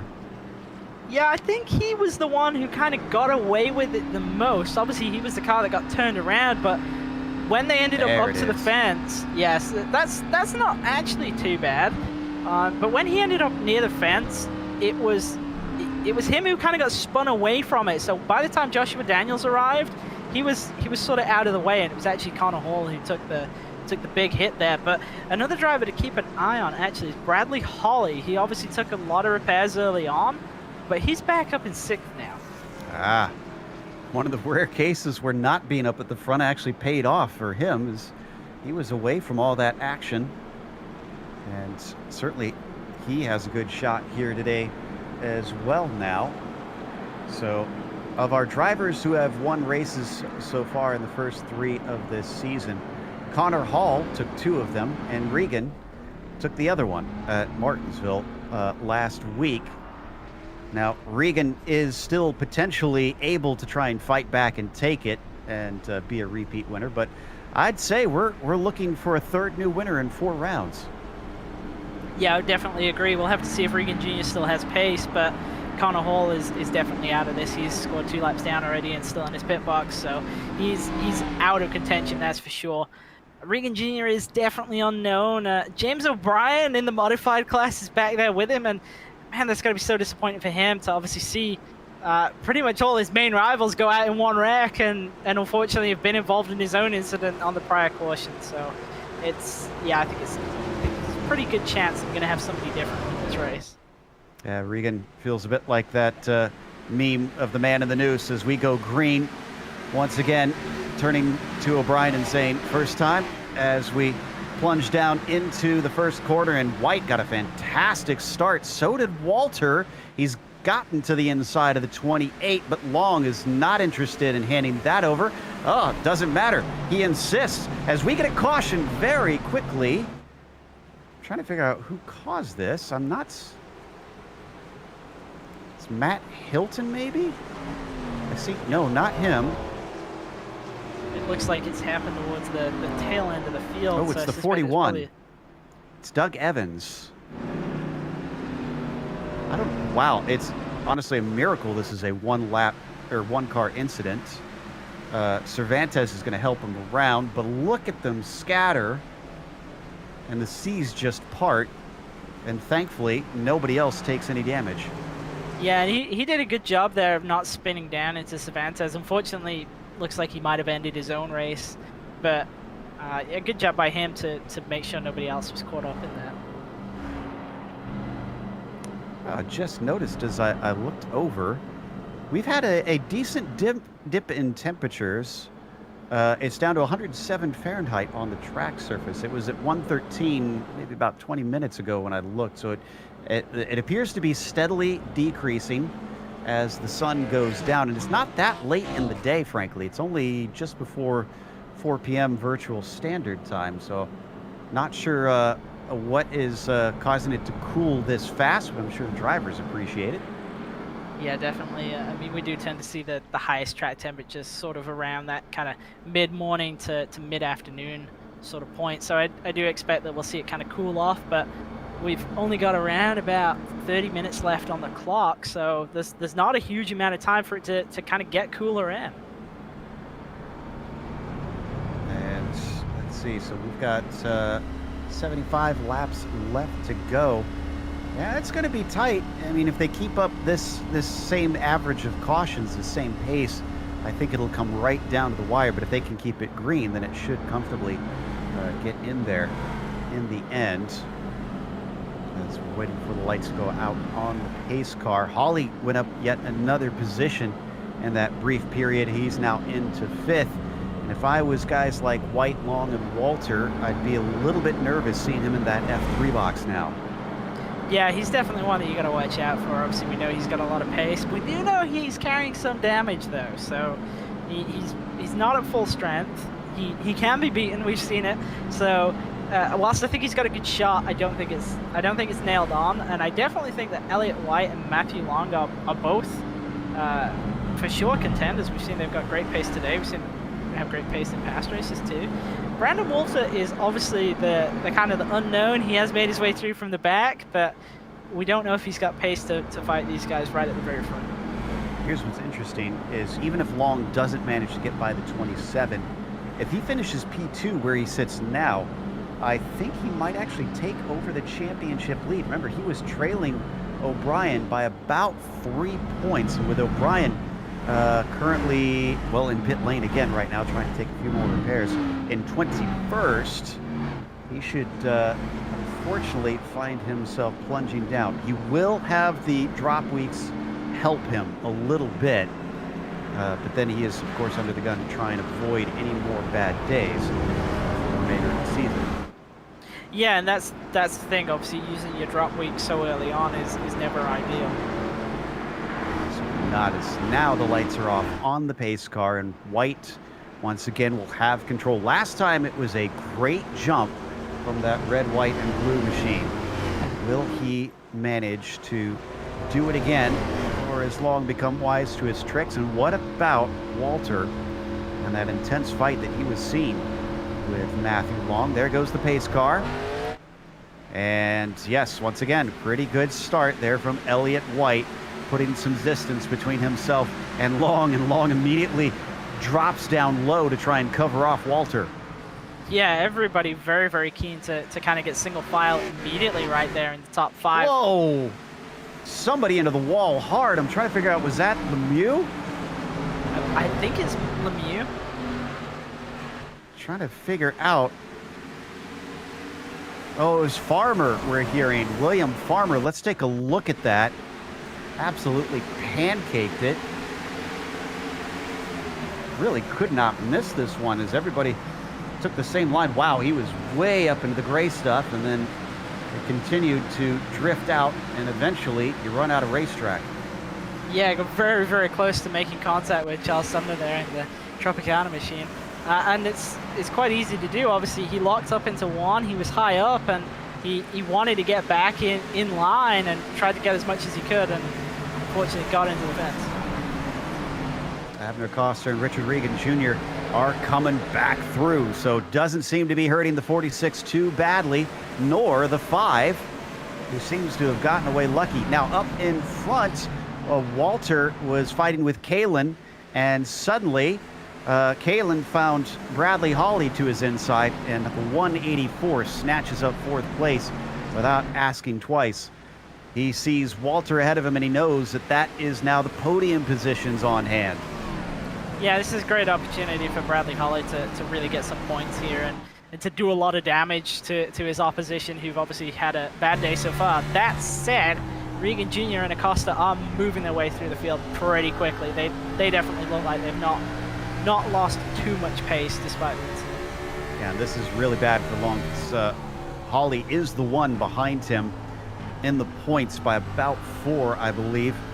So he does not want to let him overtake, because that would potentially upset his championship lead, as we watch on board with Bradley Hawley, who continues to try and hound the number 99. Coming across the start-finish line, back down into the first corner. Shallower entry for Brandon Walter compared to Bradley Hawley. Yeah, and Walter doing a solid job to hold on to 3rd. It doesn't look like he's able to trouble Elliott White or Matthew Long at the front there. Those two are just pulling away a little bit, about a 1 second gap between 2nd and 3rd right now. But yeah, it's having a solid run here. Obviously, probably a lot better than he thought he was going to have starting back in 26th. As this is going on, Regan's already working on getting 11th place. Oh, and he's going to get it because the 60 just smacked that same wall as we saw Farmer do. And the 5 tries to follow, just playing monkey see, monkey do, and letting Regan part the seas for him. Yeah, it's actually a pretty good tactic, to be honest. If you know that you've got a faster driver, or as fast a driver as you in front, who's making their way through the field, if you can just stick to their bumper and follow them through, life is a lot easier for making your way through the pack. I had a little bit of trouble, and still having a little bit of trouble trying to overtake Colton Lane, so maybe Lane not. hard into the wall, though. Oh, so Lane now twice in about 2 or 3 laps takes on big damage, and that is finally going to release the number 5, but he has drifted back from Regan, who he was following earlier. Up at the top spot, ooh, and they are racing hard. Look at the tails waggle on the 28 and the 27 as Matthew Long is trying to pressure White into a mistake. Yeah, definitely worth going for here for Matthew Long to try and pick up the first win in the series. Obviously, same can be said for Elliott White, though, and doing a great job of holding on to the lead right now. When you're given those opportunities, you got to take them. And yeah, once again, go ahead. I was going to say, this does not happen often, where kind of all of our major championship contenders have been involved in a wreck, are substantially down on speed. There's maybe one of them in Regan Jr. who can get back to the front and challenge for the lead, so you have to take this opportunity to try and win a race. They're doing so quite well because they've got a 1.1 second gap back to Walter in third. So they do have some buffer, but they're also coming upon some of the lap traffic. Matt Hilton is in front of them in the 19. Looks like he's not going to cause any issues as he sees it and gets out of the way and lets the top 2 through. Back in P3, Walter going to do a little bit of the same as Holly trails behind him. So they continue to drop, though. It's up to 1.2 now. And let's not forget that they've also got some fights behind them. Scotty Johnson trying to keep away from Besaw Jr. is actually doing quite well at that. It's Besaw who seems to be under threat from, guess who? Richard Regan Jr. already into 9th. Yeah, that left rear damage is obviously not slowing him down too much. A little bit of check up there, the 19 running the top side, letting these guys go. And Besaw Jr. is actually having, I would say, a solid day. They definitely don't look like they've got the pace they need in the car to contend, but he is looking on course to pick up a top 10 here, and I think he'll be pretty happy with that. Another slide off of turn 4 there from the 46 as we rode on board with him. Now, watching the VR driver race here, trying to keep up with Besaw, see if he can get a pass, almost gets his nose underneath him, finds better traction than the last lap, and this actually works a dream for him. He's actually a nose ahead by the time they turn down into turn 1 and move Richard into 8th. Yeah, and I think he knows that he needs to get track position at this point, and obviously we've seen he's not been particularly strong, I would say, relative to, say, Connor Hall on the long run, or even his own teammate James O'Brien on the long run. But his short run pace has always been a strength of Richard Regan Jr., and right now he needs to go. Acosta side by side with the 21. He's absolutely lost touch with Regan now because this is for 11th. That's Zivkov to his outside. And Abner maybe not as clean of a car. Maybe the handling just isn't nearly as good as what we saw from Richard, or maybe he just can't handle traffic quite as well. Whatever the case, looks like he's now got that pass done, and he sets his sights on Sumner. Yeah, definitely. Well, we say he's got that pass done. Zivkov's coming back to him on the inside here. Oh, actually gets into him. Ooh. Both of them managed to get away with it. This is not the sort of battle, and I think Acosta was wanting, especially at this stage in the race, trying to make up spots. Now Zivkov finally moves back. Yeah, and I think Acosta definitely is down on some straightaway speed. That's why Zivkov was able to get back to him there, and that's making his life more difficult getting through the pack than Regan Jr. Long's making White's life quite difficult because Elliott is not able to relax and not able to slow down as Matthew just sticks with it. Races, a higher line. He's going to try and use that momentum. Is this going to do the job? This is the first time he's really attacked in a while. And he's not going to have the lead as they cross the line, but he is going to have overlap as they send it into 1. The 28 still looking incredibly strong. The grip is mighty up there, and he's almost got it done. I expect the 27 to come back. No, he breaks early. Yeah, I think the 27 of White realized that battle was lost as soon as he saw Matt Long get to his right rear quarter on the entry of 3, and then able to maintain it all the way onto into turn 1. So, yeah, a great job by Matt Long to get that passed on. with just 50 laps to go next time by as well. And Matthew Long seems to appreciate the long run here today, as he's now got the pace over the 27. It's about a second back to Brandon Walter because of that little scuffle. So that narrowed it down slightly. Not good news for White, especially if he can't keep up with Long. Could he potentially find himself in danger of falling off of the podium positions? I think he's got to be looking, because obviously Holly hasn't got past Walter, but is still here. And then just a little bit further back, Regan Jr. is moving his way through the top 10 still. Yeah, he's still stuck in 8th. He's got Scotty Johnson and Waldo in front of him, who's actually fighting with Kalen. There you can see them side by side as the green number 62 tries to send it deep on the high side into turn 3, but Waldo's having none of it. And the 84 tries to keep pace with him on the low side, pinched down at the bottom, shallow entry, and it's looking good.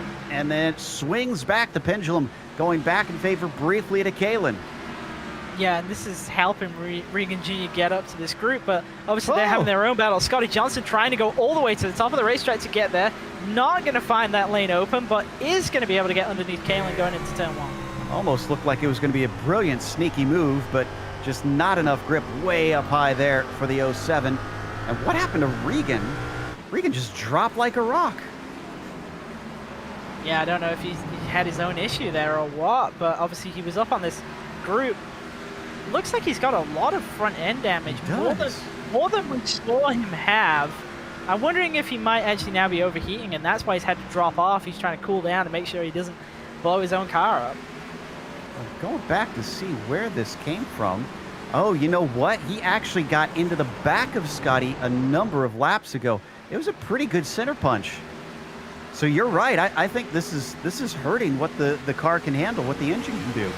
Yeah, that's definitely going to be it then. With picking up that much front end damage, he's going to be on the verge of overheating, so he has to back it off.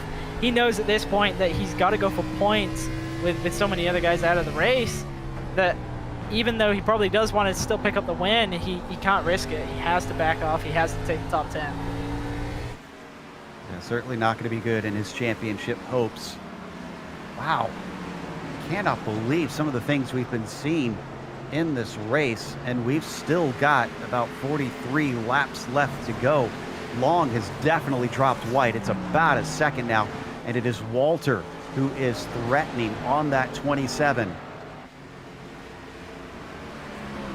And Walter all the way from the back, from 26th up to 3rd, now looking at 2nd. I'm not sure if he's got anything for Matt Long at the lead, but it looks like he might be able to get 2nd here from White. Definitely making sure to keep the pressure on.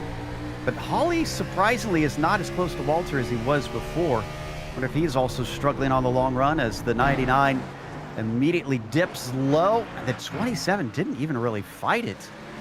Yeah, I was surprised to see that as well. It looked like White was not really keen on defending that.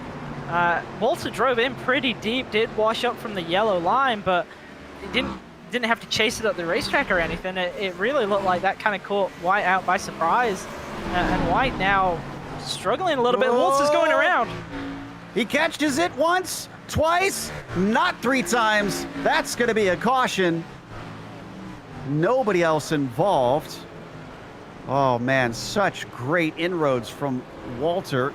And just as he makes it into 2nd, his tires scream enough. Yeah, this is going to be so frustrating for him. He nearly had it. He knew it was going around. You could feel it, and you could see right from the entry. He dives in, and you see it almost immediately start going around as soon as he turns into the corner. Catches it once, catches it a second time, but not quite. Not going to pick up any significant damage from that little tap to the wall there, but loses all that track position that he fought so hard to gain. He's down in 19th. The irony is, as I was just about to mention, that he was going the opposite direction of O'Brien, who was about to lap. I guess who's behind Walter now in position? O'Brien's in 20th. So Walter's joined him, unfortunately. Glad I didn't say anything, or that would have been a very cruel irony in the end, as we now have pit stops and Long heads to his stall, hits it cleanly. Those in front of him do as well. And driver this really helps out is Elliott White. Obviously, he was moving backwards a little bit right there, and now he's got an opportunity to take another set of tires, adjust on it, and have another shot at this. Doesn't look like he's going to win the race off pit road, though. That still goes to Matt Long. He was very, very tight. I'm not sure, did he actually lose it? And they actually did get out ahead of O'Brien, who was trying to... Well, no, he was on the lead lap. That was O'Brien who stayed out. Oh, now he's coming back in. Okay, so O'Brien's going to get some of those repairs done. Let's take another look at this pit exit here. This was extremely tight. Here he goes. Very close. Just goes to Matt Long. Inches between them. And ahead of Long, you're going to see a couple cars waiting to get waved around. That's Durr and Cervantes behind the pace car, and between that and our leader. Holly up to third now because of that spin that we had for Waldo, or not Waldo, for Walter, different W name. In fact, Waldo is behind in P4 still. Regan gets promoted up to 6th now, but we're not sure that he has the pace. Interestingly, the driver that he had dropped before, Abner Acosta, is right back behind him. Yeah, and imagine that Regan Jr. is just going to pull a ton of tape off the front of that car to not lose track position, taking the repairs, but obviously to bring temps under control and give him an opportunity to maybe do something in the final stages of this race. So let's see, going to get restarted about lap 166, I think, here. And we have about 13 minutes left on the clock. It does look like we should be on schedule to see this one completed on laps, at least at this pace. And as for cars that we have lost, not too surprised to see attrition be decently heavy today. David Wilson Jr. is out. Zemke, Evans, Hall sadly gone. Chad Brown is out of it. James Duke, Patrick Cowgill, Mike Knight, and Ed Fowler have called it an early day. We still have 26 of our 35 starters running, so still a decent amount, which means traffic could still be an issue if they get another green flag run all the way to the checkers here.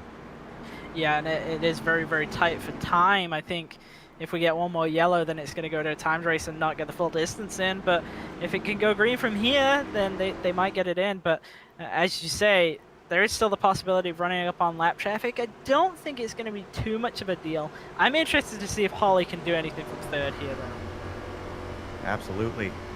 And what about starting from the point? Matthew Long accelerates away on the green, gets a good jump over White as Holly tries to look underneath and then gets back into line behind Elliott White. Looks like Kalen also decided to go single file early, and poor Richard Regan Jr. loses a spot immediately to Abner Acosta, but it looks like they actually somehow got by Walden. Not sure how that happened. Yeah, Walden got a very poor restart, and Regan Jr. was trying his best not to pass him before the start line. Looks like the 95 of William Farmer is going around at the start line right now. I think he's got it, yeah, he's got it pointed forward. So we stay green as Matthew Long now has a whole bunch of hungry cars behind him, a multi-time champion among them, and also a champion on the roadside that is looking for a overdue win. The 21 of Zivkov was way out of shape. Collected Stout. Stout. Yeah, I think, oh, and somebody else getting involved late there. I'm not sure who that was. Yeah, Stout gets into it. I see Colton Lane taking a small piece of things here. We take a look at this replay. Stout really was kind of an innocent victim in this one, though. Yeah, Zivkov going to the inside of Lane and just drove him way too deep and clips the back of Stout, spins him around. Now, the other car that also got into it, I think, was Baron Hilton, maybe? Ooh, and I see that was Marinero also, who we saw take another hit late on in the incident of 33. Here's Marinaro's incident. Let's watch how this unfolds. Oh, it's Baron Hilton.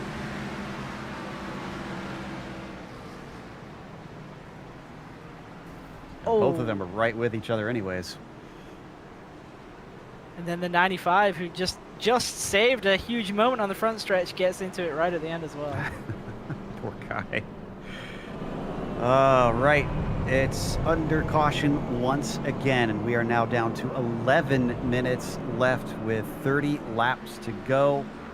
I think you're right. I think at 22 seconds a lap, yeah, that's not going to be enough time, even if we stay green all the way to the finish. So this is now essentially effectively moved to a timed race from here. 90 minutes is the limit that the drivers are given to try and complete these events. And Matthew Long probably wished it was more like 85 minutes here today instead.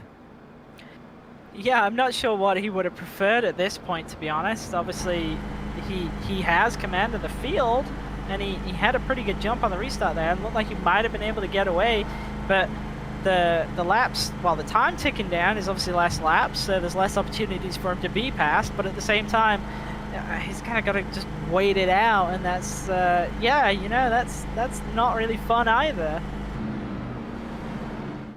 As they now work their way around 3 and 4 one more time. Will we get lights out this time by, or are we still going to be waiting for those to send the cars double file? Let's see as it crosses. Not making any hints that they're going to get double file. Yeah, they stay on. So that pretty much seals the deal that we cannot make it to the end on laps here today. That gave us, let's see, did anybody else have to retire out of that one, or is that light enough that we managed to keep everybody still in this thing? I see Michael Witt down on pit lane. I think that's a new one. He's been in there for 3 minutes or so now, 4 minutes actually. So that might be a new retirement for us, unfortunately. And Marinaro with pretty decent damage as well. He's already down 1 lap. And a correction, I'm double checking on the official timer. It's 7.5 minutes now. Here's Regan and Holly, two of very winning drivers in this series who have claimed a lot of victories on the Cup side of things, as well as over in the trucks too on Wednesday nights. And either of them potentially steal this one away. Regan seems unlikely. Holly, though, has been doing well, and you just can't discount him with how many wins that he has stolen over the course of this series. Double file, and the Mustang pace car leads Matthew Long, who is probably getting all the more anxious now each time he has to do these restarts, just hoping this race will finish up. And as the pace car is in, he goes very early this time. He does not wait at all. Green flag is out. And behind him, Regan almost pushing Kalen along on the high side, and down underneath the 27 going for the lead. He sends it in deep. That's not going to stick, though. Yeah, really brave by Matt Long there to kind of leave the bottom open, but Holly's now going underneath the 27 of Elliott White. Be interested to see if he can pull this off behind them. It's really tight behind him, but Acosta's going around. And there's the caution. Just wasn't far enough away. Oh, poor Acosta. After all of his hard work, he falls to the same fate that we saw from Regan now. Which, I say that, but Regan's up in 5th. There you can see. It just got into the side of that 46, and that sent him around. He was so close to being completely off the racing line. I almost feel like we could have gotten away without a caution on that one. Yeah, and it was a really tight pinch here because you had Kalen on the top, Regan Jr. trying to thread the needle between the two, and Kalen wasn't moving up the racetrack, and Regan Jr. was still going for the middle, and obviously Acosta was down there on the bottom, and it's difficult at best at times to even do two wide off of turn 4 here. So 3 wide with everybody kind of trying to fill 2 lanes was always going to be a difficult ask, and unfortunately for Acosta, it was him who went around and paid the price. Now, I'm seeing a note here that Josh Daniels lost his connection. I'm not sure if that was recent. I believe it was. I believe it was under this caution or right before it came out. So, disaster for him. Wow. He was trying to just salvage a few points after getting involved in that wreck that took out many of our leaders. For those curious, it's down to 5 minutes left on the official clock right now. So we're looking at maybe 185 to 190 laps at best here once we get going. Looks like a wave around for Marinero, actually. He's going to get back on the lead lap in that number 33, so that'll make him happy. Look who's back inside the top 10. Walter's Three. back there in P10. He's made it back. Huh? He's already back inside the top 10. I don't know how he did it because I didn't see him do it, but that's pretty impressive because he hasn't had many laps to make that happen. Now, you have so much more experience around this track than I do.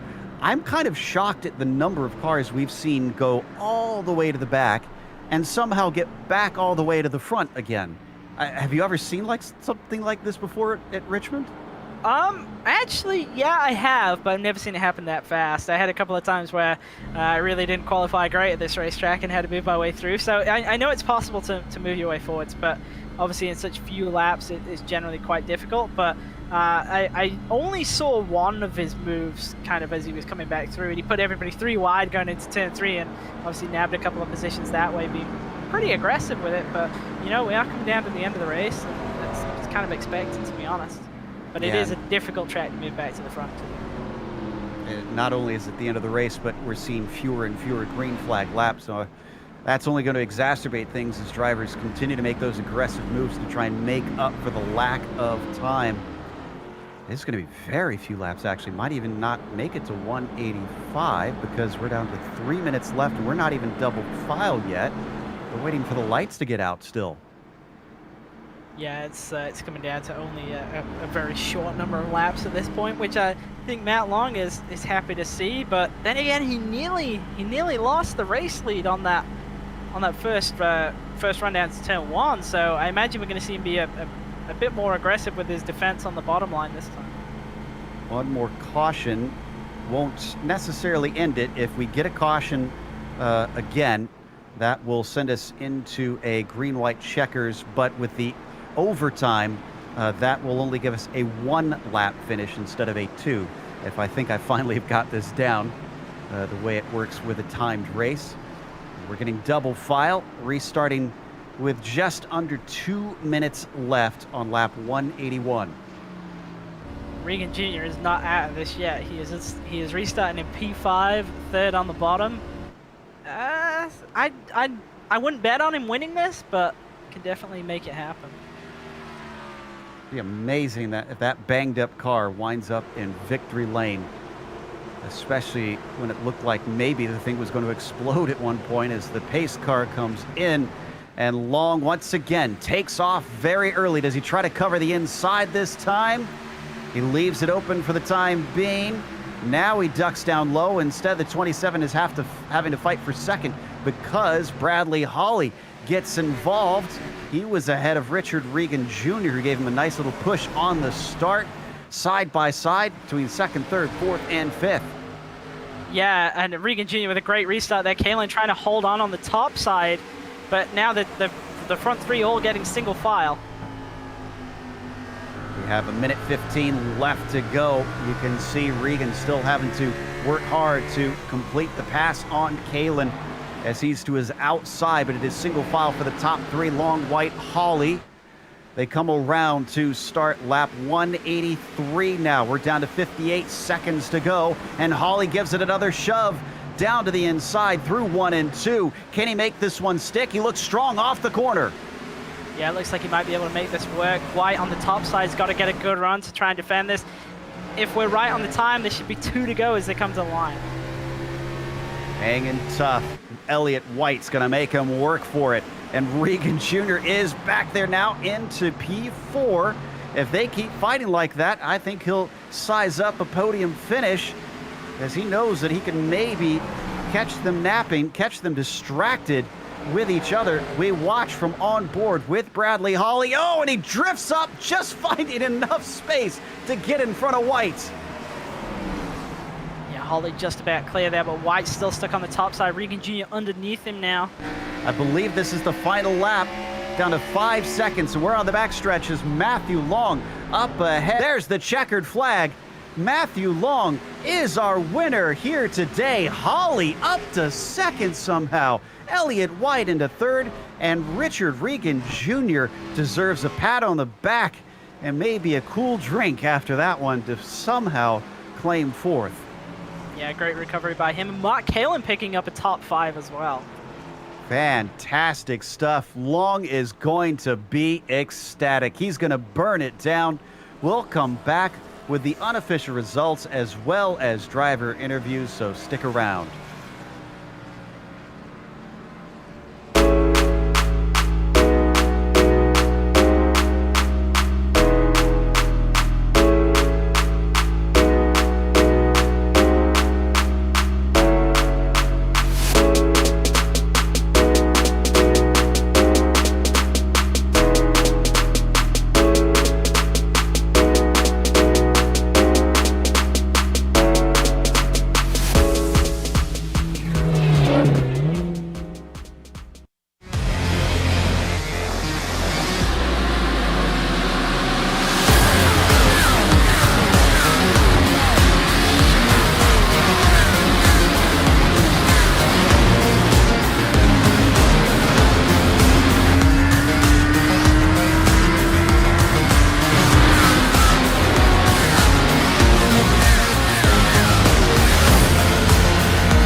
Welcome back to Richmond Raceway. It may have been a shortened race, but not by a lot. They still got plenty of this one in here in round 4 of the Precision Racing League's NASCAR Cup Series. And Matthew Long, we think this is his first ever win in the PRL NASCAR Cup cars, as Bradley Holly followed him home with a second place, and Elliott White managed to finish third despite starting on the front row and also being one of those that seemed to avoid all the craziness around him. Richard Regan going from back to front to back to front, who knows how many times, finished fourth as Mark Kalin took a well-earned top 5. Charles Sumner, 13th to 6th for him, followed by Pat Harvey, a anonymous race, at least from our perspective. He didn't get the screen time, but he deserved it because he came from 25th to 7th. Waldo Walden finished P8 and Scotty Johnson in 9th, with Brandon Walter managing to get back into 10th, but it could have been more. Yeah, Colton Lane, we saw him have a couple of moments, but comes home in 11th. And Robert Bissell Jr., a solid night, coming home in 12th. Michael Lemieux and Jose Medina all the way from the back from 32nd to finish 14th. Danny Cervantes and Lucas Zivkov, we saw Zivkov have a little bit of moment towards the end of the race. and actually manages to recover to a 16th spot. James O'Brien drove around in a modified after having that big incident early on, but does manage to salvage the 17th place finish. William Farmer had a couple of incidents towards the end, but comes home in 18th. Abner Acosta unable to recover from that late race spin and comes home 19th, with Terry Marinaro in 20th. 21st was Taylor Stout, and he was the last one on the lead lap. Hilton in 22nd with James Duran 23rd, 2 laps down, and Baron Hilton and 24th, 4 laps down. From there, unfortunately, you get into your DNFs, which includes Daniels, Witt, Wilson, Zemke, Evans, and Hall. Then on the next slide, Duke, Brown, Cowgill, Knight, Fowler of our 35 starters here today. Looks like, who do we have up first here? We're going to go to Matt Long, our winner. And Matt, just wanted to confirm from what we can tell on our stats, is this your first ever win in the PRL NASCAR Cup Series? Yes, sir, it is, man. What a race. You had to have been at least a little bit nervous up in the cockpit, especially when it got towards the end, because it seemed like a lot of luck was involved, but you certainly had to fight off a few fast comers. No doubt. Man, I think my left leg's still shaking. I don't know how it's breaking there at the end. But yeah, no doubt. I definitely had probably a 4th or 5th place car there, and Abner and James and those guys up there got caught up in some trouble, so that definitely played in my favor. But to be honest with you, I didn't think I had much for these guys coming in here. We threw a bunch at the setup right before the race, and was able to roll the middle really good and keep up with those guys. So kind of right place, right time at the end there, and stayed out of trouble. Well, I mean, fantastic job on that. You did have a bit of a worry towards the end with all those restarts where it looked like White almost managed to get underneath you down into 1. Yeah, I didn't want to see him. After we got tires there with, I think, 40 to go, I was ready for that thing to go green, and I knew he was going to drive it in deep on the bottom, and I was able to again roll the top pretty good and kind of pinch him a little bit, and I was making passes up there most of the day, so I wasn't too worried when he got on the inside of me. I know I can beat him off. But man, yeah, what a race. Well, if it takes unexpected wins, next week we have Talladega coming up. Do you foresee yourself maybe pulling a bit of the same? We'll see. I'm glad I got this one out of the way. I had a top 2 car at Martinsville, I feel like, and got stuck in the back with all the cautions. So we'll leave Talladega to be kind of a wild card for us. Got some points today, got a little bit of points lead going. So Talladega, if we get caught up in something, that's all right. But me and my teammate Taylor Stout, we'll see what we can bring next week. Well, I think you and your teammate need to go celebrate now. Congratulations on a well-earned win, sir.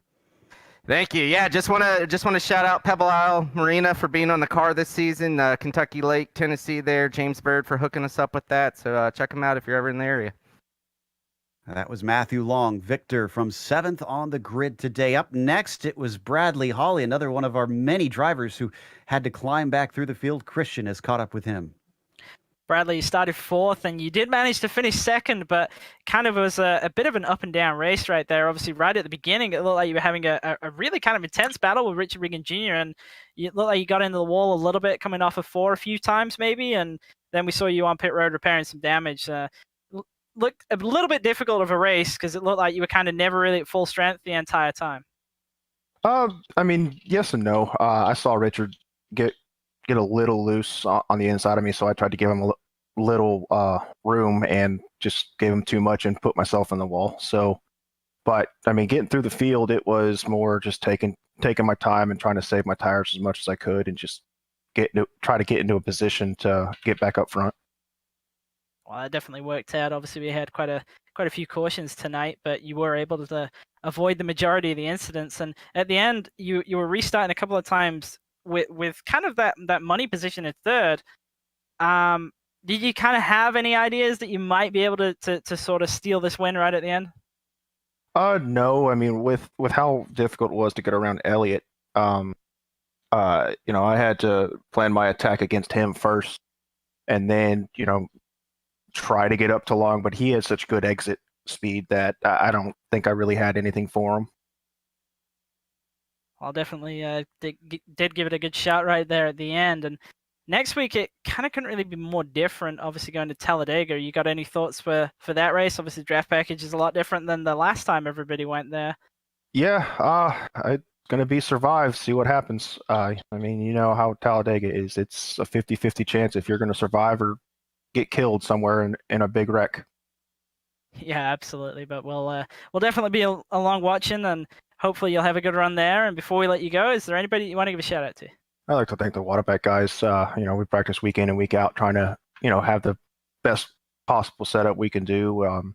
You guys for broadcasting us week in and week out, and the PRL putting on these leagues and letting us have fun. Well, thank you for coming and chatting with us tonight, and great job on the recovery to second.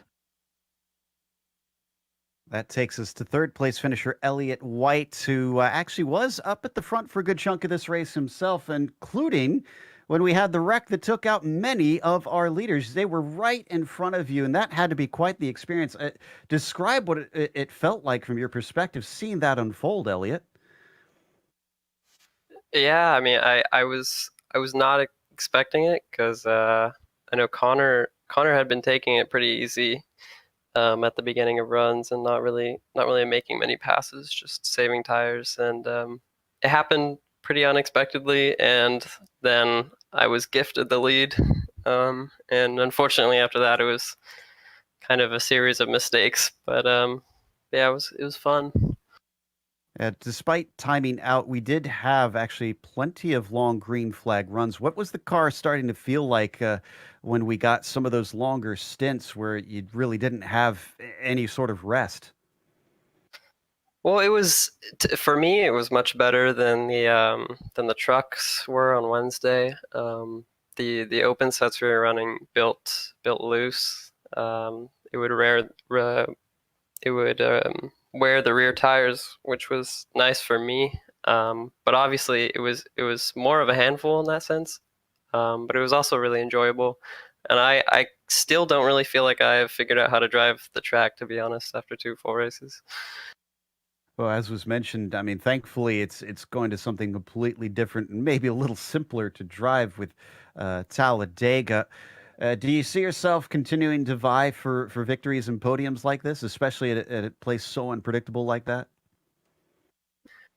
Talladega, I would have been looking forward to more before the new draft package. I'm not really completely familiar with it, but I still really love super speedway racing. So yeah, I am really looking forward to it. I'm not sure. I'm taking the Cup Series a little bit easier than I am the Truck Series. I feel like I have a much better chance there, but I am looking forward to Talladega for sure. Well, great stuff. Congratulations on a podium, and hopefully we'll get to talk to you again in Alabama. Thank you guys for the broadcast. That was Elliott White, third place finisher. Looks like we do have fourth place, Richard Regan Jr. This is definitely one we wanted to hear from. Christian has caught up with a man with probably plenty of story to tell.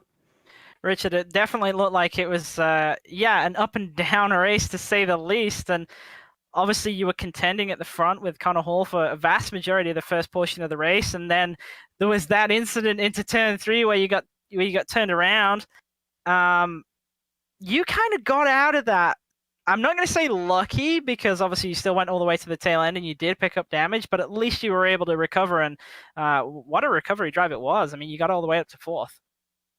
Yeah, I'm not much to say about that incident with Connor. I think the replay shows itself, but I got lucky. I didn't get that much damage from it, mostly in the rear. And when the first run, I had a good drive off the corner and stuff. And then I misjudged the braking zone and rear-ended somebody, and it killed my motor. So after that, I couldn't really go anywhere. But I think with the way the cautions came out, I might have had a shot at the win still. But just didn't play out like that. And then I wrecked my teammate Abner when I was trying to go 3 wide, so that kind of sucks. But yeah, I mean, you were having some really, really great restarts at the end right there, and obviously you were trying to get by Mark Kalin, and we saw you kind of get 3 wide with, as you say, Abner Akasi, your teammate. And it's always difficult coming off of 4. It looked like you were kind of in the middle, and obviously trying to go for it as you knew there was not not that many laps to go, but obviously unfortunate that you kind of got together with your own teammate there. But next time out, going to Talladega, where obviously teammates is kind of really a big deal, especially with this new package we've got, where you got to work with cars to really move your way through the field. You got any thoughts on that?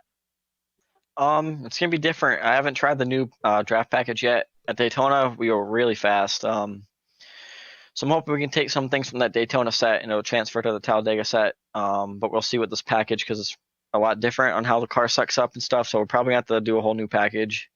But yeah, if we can get anywhere close to that car we had at Daytona, we'll be fine. We'll definitely be watching out for you. Obviously, one of the contenders week in, week out. And before we let you go, is there anybody you want to give a shout out to? Yep, I got to give a shout out to Private Label for coming on board this year. Team Hype, Ethica, Susan G. Coleman, Multiple Sclerosis Society, Nianas and Paints, James O'Brien, Josh Conker, Ty Stover, Abner Acosta, Brandon Walter. He had a really good run going. Unfortunately, he made a little bit of a mistake, but he's getting better every week, so it's good to see that. Tommy Milner, Josh Chin, Connor Harrington, everyone that's on Team Hype, Sheldon Adkins, everyone that puts in the time for these sets. And yeah, thanks for everyone watching. Thank you for coming and chatting with us, and congratulations on the top 5. One more driver that we want to chat with, Mark Kalin in 5th. I almost feel kind of bad because, Mark, we put so much hype on all those around you, and yet you were in that mix as well and were doing just as good. The car looked very consistent for you today. Yeah, it was consistently slidey. So extremely difficult conditions, especially if you got more than 20 to 30 laps on the tires. It would just feel like it was on ice. But tons of fun, and really enjoyed racing up there with these guys. And yeah, I don't know what it is about short tracks, but they seem to like me, so I'll take it. Well, speaking of the sliding and whatnot, we saw that the temperatures had decreased maybe about 15 plus degrees over the course of this race. Could you feel that in the car? Did it start to get at least a little bit more grippy towards the latter stages? To be honest with you, the only time I felt more grip was when I was on fresh tires. So I couldn't really tell the difference in the temperatures for the track surface, but yeah, just it. And it's mostly probably my footwork. I'm a little heavy on that gas pedal, so. Well, are you glad to see I guess maybe not glad to see the short tracks end as we head back to a super speedway? Would you like to see more of these half milers, 3/4 milers show up on the schedule? Give you better chances? Well, my goal is to improve, but I definitely do tend to like the short tracks a little more. They're more suited towards my driving style, which is a little bit towards the aggressive side as far as being on the throttle and hitting the brakes late and stuff like that. But I'm always trying to improve and to finish 5th 2 weeks in a row. So I'll take that. I mean, I kind of needed it. I had a rough start to the season, but looking forward to Talladega in a week. And I've always kind of been a little bit strong at the restrictor plates. I feel like leading laps usually every time I'm there, just haven't been able to pull it all together. Those top 5s add up. Congratulations on that, and hopefully we'll get to talk to you more later. I hope so as well. Y'all take care. That was Mark Kalin, 5th today in the number 62 machine, as we now head off to our own wrap-up. And, of course, we want to thank the Precision Racing League for bringing us back for another season of coverage here of the PRL NASCAR Cup Series, but also thanks to our sponsors, SimMSA.net. Find out how you can bridge the gap between virtual and real motorsports. And, of course, NinjaTrader. They can be found at NinjaTrader.com. Get started with a risk-free trading simulator and start tracking your performance. And finally, Butt Kicker. They are at thebuttkicker.com. Feel what you've been missing. Thanks to the companies that provide the software and hardware for our broadcast listed here on your screen. And additional thanks go to June Lalonde, who provides our wonderful music. See the screen for how to get hold of more of her great work. Thanks to the team today, Christian, Sean, and Dougie. If you'd like to find out more about GSRC, including upcoming races, you can find it at globalsimracingchannel.com, or you can check out our social media through the outlets listed at the bottom of the screen. If you'd like to support the channel, check out our merchandise store at simracingmerch.com/GSRC. We got a link in the description below. Don't forget to subscribe to our YouTube channel as well so you don't miss a moment here on the channel. Next race at Talladega takes place Sunday, April 25th at 8:30 p.m. Eastern. But we also have upcoming races for other series listed on the screen, so check those out and mark them down on your calendar. Until next time, race clean, race hard. We'll see you on the track.